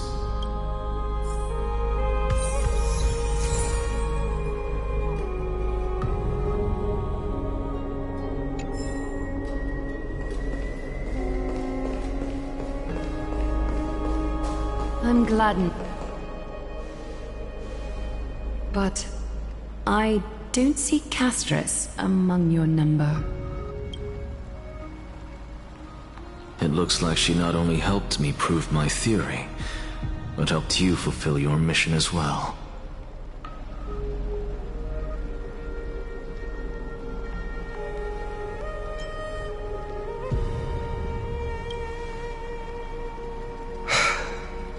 I agree. She might not have been able to change her fate, but she still wrote the final verse of her epic herself. Trinan, please, recite the prophecy for us. Trailblazer, please surrender that scalding cool flame for us as well. You are the only life she ever saved by her own hand in her 1,000 years on this earth. I believe no one is more qualified for this noble task.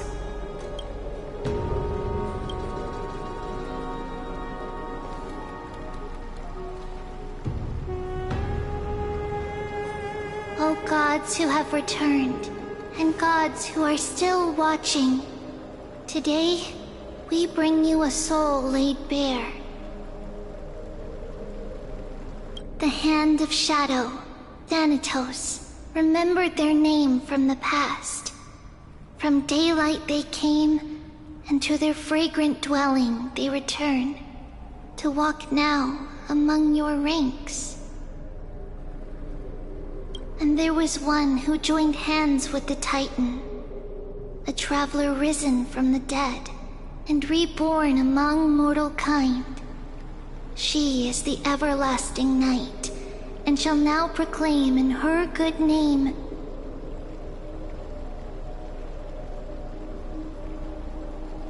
O Majesty of the 12 Titans, pillars of the world, we seek your divinity to mend the rifts of the world. Fill our bodies with blood of gold, till we wither in willing service to the prophecy. Step forward, trailblazer from beyond the sky, and together with us, surrender the core flame and carve their star into the sky.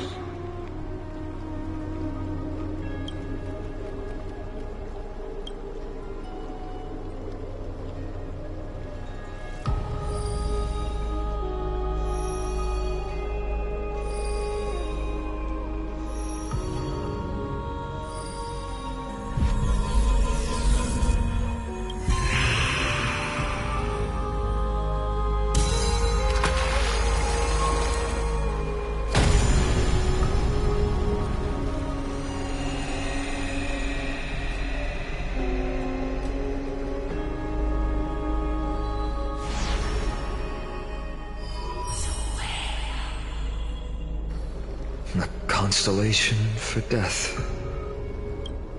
For life and death, to be more precise.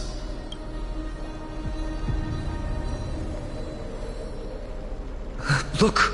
It's...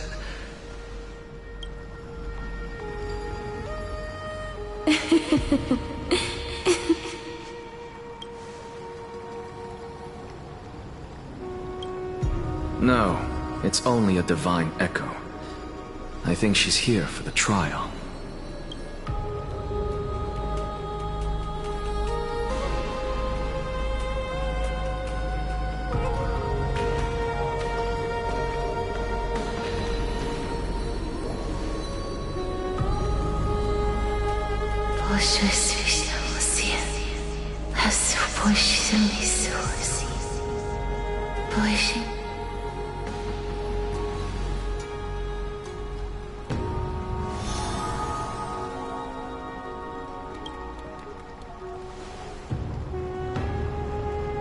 What did she say?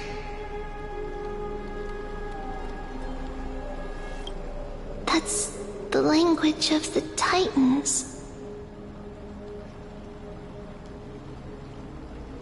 Castorice... No. The Titan. They said... I have illuminated the cold shadow of death. Onwards. For your path to the future is bright and its flame eternal.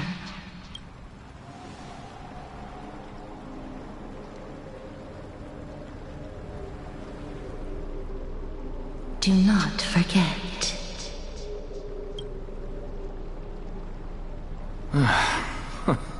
She made quite a scene. I suppose it's my turn now. I won't stop you. Professor, you... What's with that look? You were present. So, let's get this execution over with. We wouldn't want to bring shame to Akuma's divine laws or keep me from creating a new world. You never change, do you, Professor? I don't understand. If your theory is correct, you'll lose all memories of your past life once you become a Titan. So what's the point of becoming a god? Of course there's a point. Even if I forget who I am, I'll still have my brilliant mind. It goes without saying, I'll find a way to retrieve memories of my past life. Besides, I still have you, don't I? I still don't really understand what you said during the assembly. Even if it were true, things reforged from memory could never be the same as the original anyway. Then allow me to tell you right now that you're wrong. What exactly are we? My answer is that the Chrysos heirs are the future Titans and vice versa. Of course, this answer only applies to us. So, what are we when it comes to regular mortals? The very essence of the world, our souls, are tiny invisible seeds that hold records of each person's memories of the world. And we are the buds that sprout from these seeds to grow into great trees. Is that what new sporism means? Correct. Once our physical bodies are born, we become new extensions of the world. From there, we plant our seeds into someone's memories, and then scatter them into the hearts of countless people in the future. Just as seeds are affected by their environment, so too will our appearances differ across memories. But the partial memories we carry will always be the same, because that is just how the world is. To destroy our very existence, one must destroy the world itself. But we have someone who will still live on with his perfect memory. That person is you, child of Kefali. This is what it means to be the world-bearing Titan. So, carry everything of this world and live on. Don't disappoint those most precious to you. Don't disappoint Lady Goldweaver. And especially, don't bring dishonor to my theory. Anaxa, I swear to you, I'll lead everyone to our reunion in the new world. Good. That is all I have to say. Farewell, everyone. May we meet again in the next life. Farewell, great performer.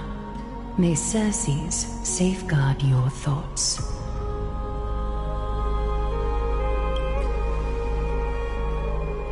Are you satisfied, Honorable Titan? Very. I hereby swear I have borne witness.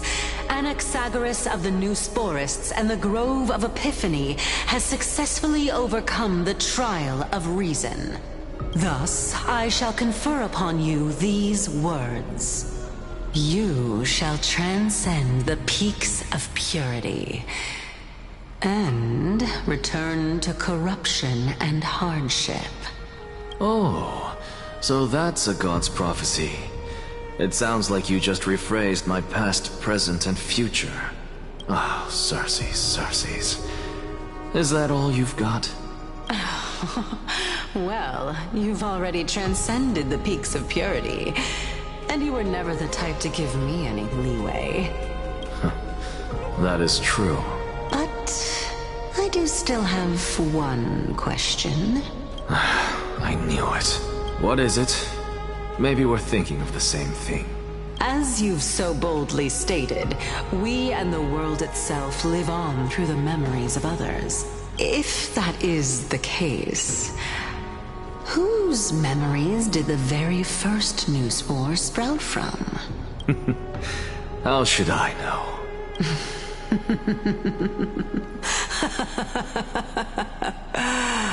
Oh my. But, since we are both equally curious, we should allow the children of humanity who come after us to investigate in our stead.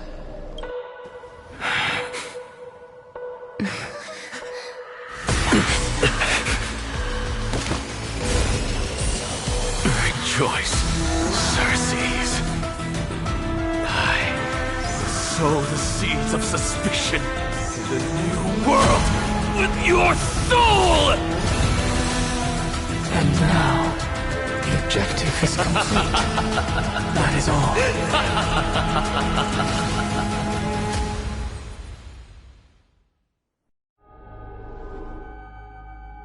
Thankfully, she's still alive.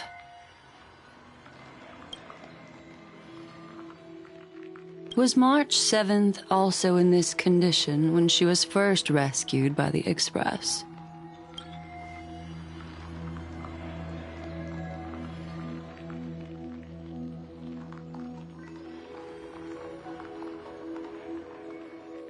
But she still woke up naturally. Looking on the bright side, that might happen this time as well.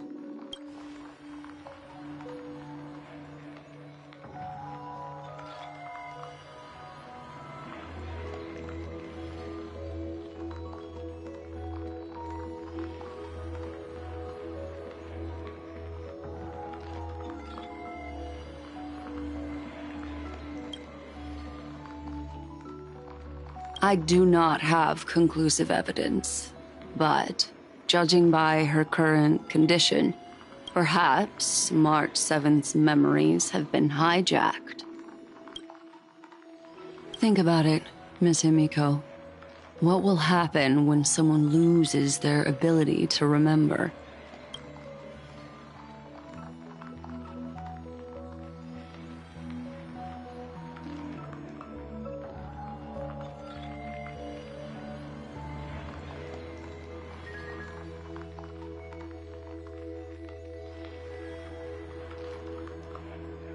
Unfortunately, short-term memory is an entirely different concept from the inability to remember.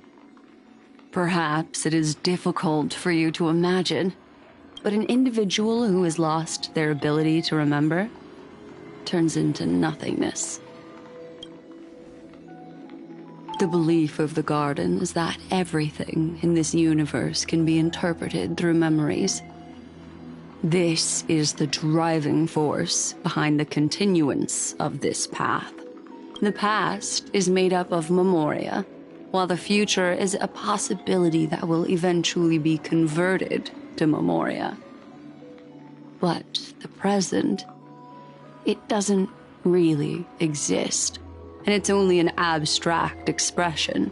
Therefore, when a person is affected by the path, and loses their ability to remember, their physical form will also be affected. These ice crystals are a manifestation of that.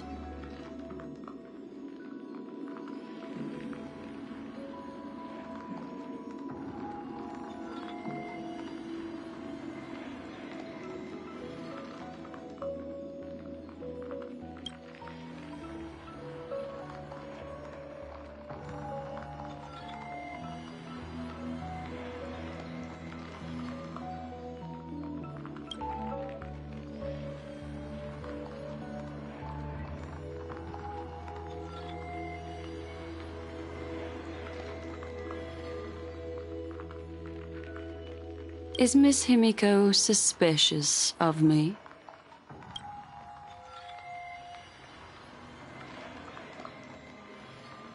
In other words, now is the time for me to prove my innocence. That's not a problem, of course. The true reason behind my intentions is that Amphoreus holds special significance. For some memo keepers of the Garden with extremist views, it is a perfect example. A world that can only be seen through the Garden's mirror means that memo keepers have the right to keep the world in their private collection. If those Pathstriders of Remembrance were to uncover the secrets of Amphoreus first, they might unleash their wild ambitions and remodel more worlds into a similar form.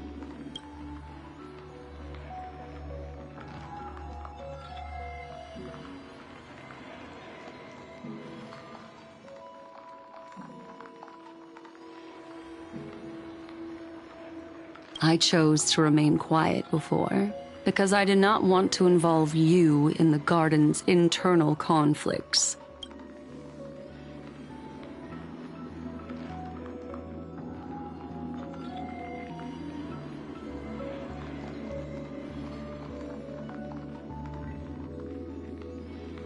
You can be even bolder with your guesses.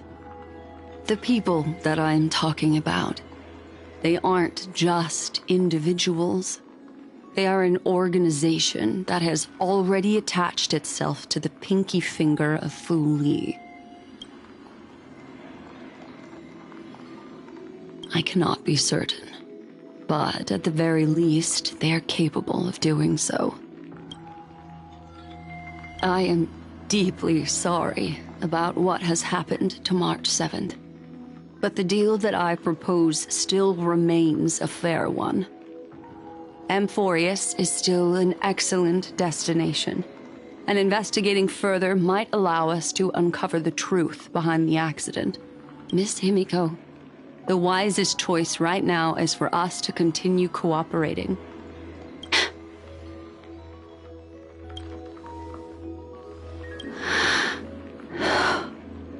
Let me take back a part of what I said just now, Miss Himiko. Although we indeed struck a deal, it seems like I have involved you in some unforeseen danger. Please accept my deepest apologies.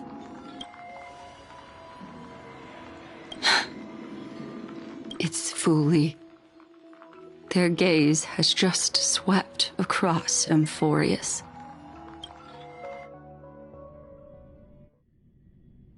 Oh, how interesting. I never expected a mere memo snatcher to be actually hiding so much inside her head. What's even more interesting is that the word Amphoreus has appeared in her subconscious. This lady seems to be having fun. Is she usually like this? It's, hard to explain. What are you two whispering about? Has it not occurred to you that I can hear everything clearly? Please pardon me, Madam Herta. Would you mind sharing with us what you've discovered? The ones who need help are the Astral Express. You will have to put up with my methods, even if they are rather unconventional. Let's get back to the topic. By using the fourth mirror, I rummaged through the brain of this memo snatcher and learned a good deal. Not only does this person know of Amphoreus, but there are also many memo keepers who are interested in the place. I searched through her consciousness and found the following terms: the Eternal Land, the Rejected Land, and the private collection of the Garden of Recollection. It seems like Miss Black Swan is indeed hiding some things from us. Since I'm not able to find any useful clues from the outside, why don't I personally visit this mysterious Amphoreus? You're planning to head to Amphoreus yourself? Yes, but not in the flesh like you all foolishly did. See these Herta mirrors? With them, I can project my data spirit entity to any corner of the cosmos through spatial warps, without even needing to leave my room. But of course, these corners of the cosmos must be within the coverage zone of inter-astral peace communications. After all, this is collaborative technology. I see. You do seem like the more indoor type. Although that star zone is not within the network of the IPC, the Express itself can serve as a signal station. Come, give me the astral chart coordinates.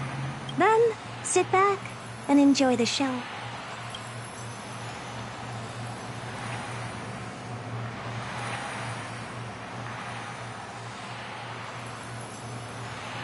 All right, now that everything is ready, mirrors, get to work.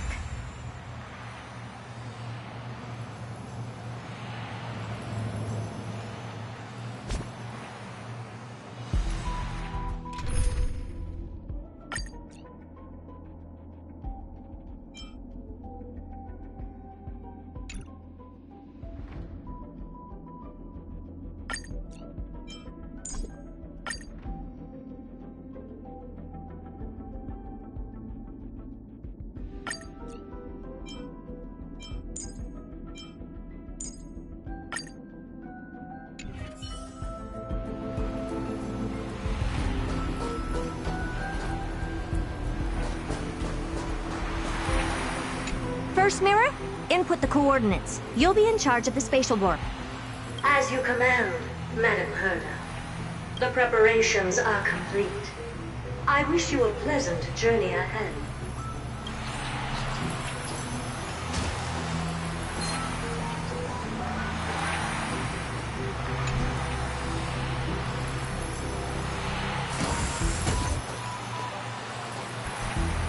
Second mirror, prepare for the thought refraction. There's still some distance from the Astral Express to the Amphoreus celestial body. You're in charge of sending me over.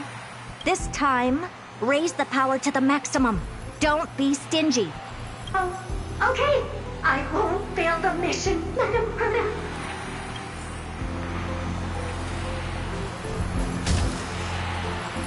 Third mirror, you're in charge of generating the data spirit entity. I'm happy to help, Madam Herda. What kind of appearance are you planning to use this time? Good question. Let me think. Forget it. Just use my own appearance.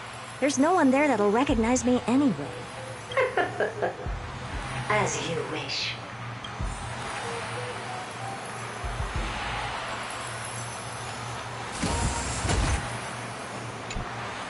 Preparation of the data spirit entity complete. Thought refraction at max power. Excellent. The first mirror. Let's get going. Have a safe trip, Madam Herta. May your journey yield good results. Coordinates input complete. Preparing to activate spatial warp. Destination, unknown celestial body. Amphoreus. Spatial warp countdown. 5, 4, 3, 2, 1. Warp activated. Oh! So that's Amphoreus? Its appearance is... well, sure is unique. Second mirror. Prepare for thought refraction. It's time to send me in. Alright! Please read the safety protocols carefully. Can't you hurry up? Yes, ma'am.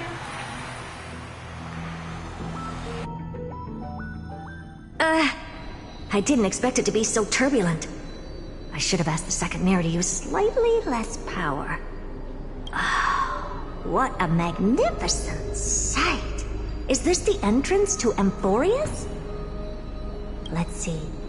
Perhaps I'll be able to find a way in.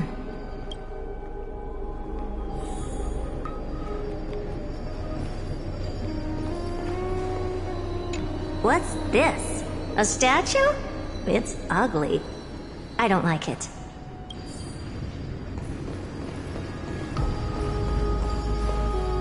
Oh, I finally found your traces. How esteemed must you be for the great Herda to come out personally? When we return, get ready to become free labor for the simulated universe for the rest of your lives.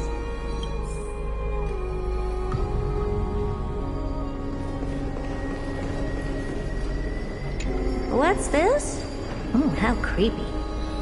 Oh, it moves? Who are you trying to scare? It's either a projection or a fake.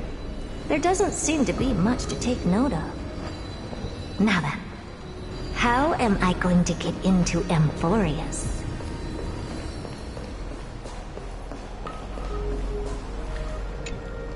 My deepest apologies, esteemed lady. I'm afraid that you cannot proceed further. Who's there? Your visit, although not part of my calculations, is a pleasant surprise. It's a pity that the preparations are not yet in place to receive you with the hospitality that someone of your status deserves. Are you not going to answer my question? Who are you? I have many identities, and I'm going to have even more in the future. But if you just need a form of address, You can use my common alias, Lycurgus. Lygus. All right, Lygus. But you can't possibly think that I'm just asking for a name, can you? Regrettably, I do not have the authority to share more information. However, standards are always flexible. While not violating the ultimate agreement, I'm able to disclose this piece of information. As you thought, this is the entrance to Amphoreus. Now, please, kindly turn back. Amphoreus is not a world that you should be involved with, regardless of what kind of magnificent achievements you have accomplished. This place will not open its doors so easily. You seem to understand me very well. Then you should know that I have no reason to listen to you. Your reaction is completely within my calculations. Despite my long years as a Watcher, it seems like my assessment of human nature still remains accurate. From you, I'm able to sense a beautiful desire for knowledge, but my answer remains unchanged. Madam, it is with the utmost goodwill that I suggest you return to where you came from. Let's assume for a second that I'm not so well-mannered, and that I insist on uncovering the secrets hidden behind you, Mr. Lygus. How do you plan to dispel this notion of mine?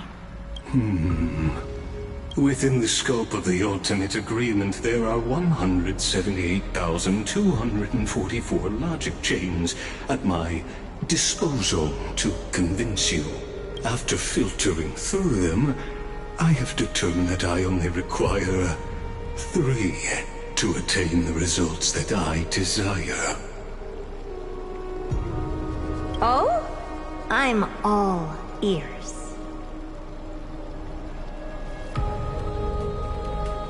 First, for reasons that cannot be disclosed, Amphoreus is a completely isolated celestial body. Apart from me, no one else will be able to help you enter. That's not a good argument.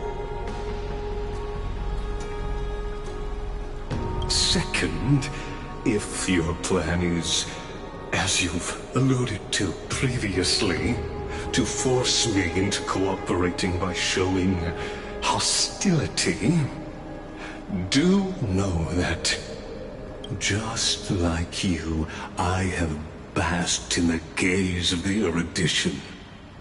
I stake my honor, and assure you that, in the worst-case scenario, our mutual destruction will be inevitable.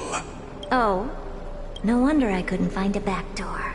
When I did a scan of our surroundings, the safety protocols on you are comparable to Screwy's. How interesting. I assume that you still wish to hear the third logic chain? Of course. Why wouldn't I? Third, even if you exhaust all your means and find a way to break through, you will surely give up once you understand the consequences of your actions. After all, throughout your long life, as much as you'd hate to admit, your conscience has played a crucial role. What a brazen robot. You think that you can actually understand me through your paltry calculations? But since you put it that way, why don't you tell me what these consequences will be? It concerns the third path that is entangled with Amphoreus.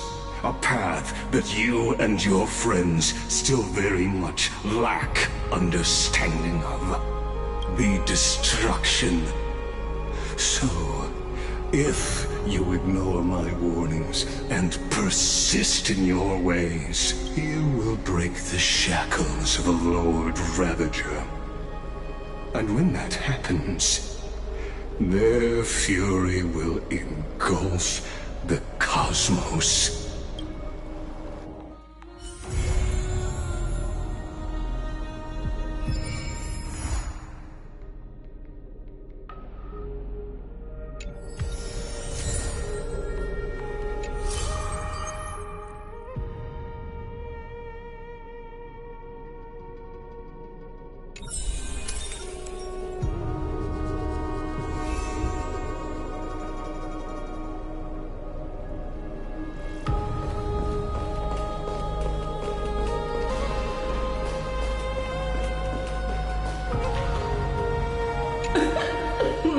Pour me a cup, will you?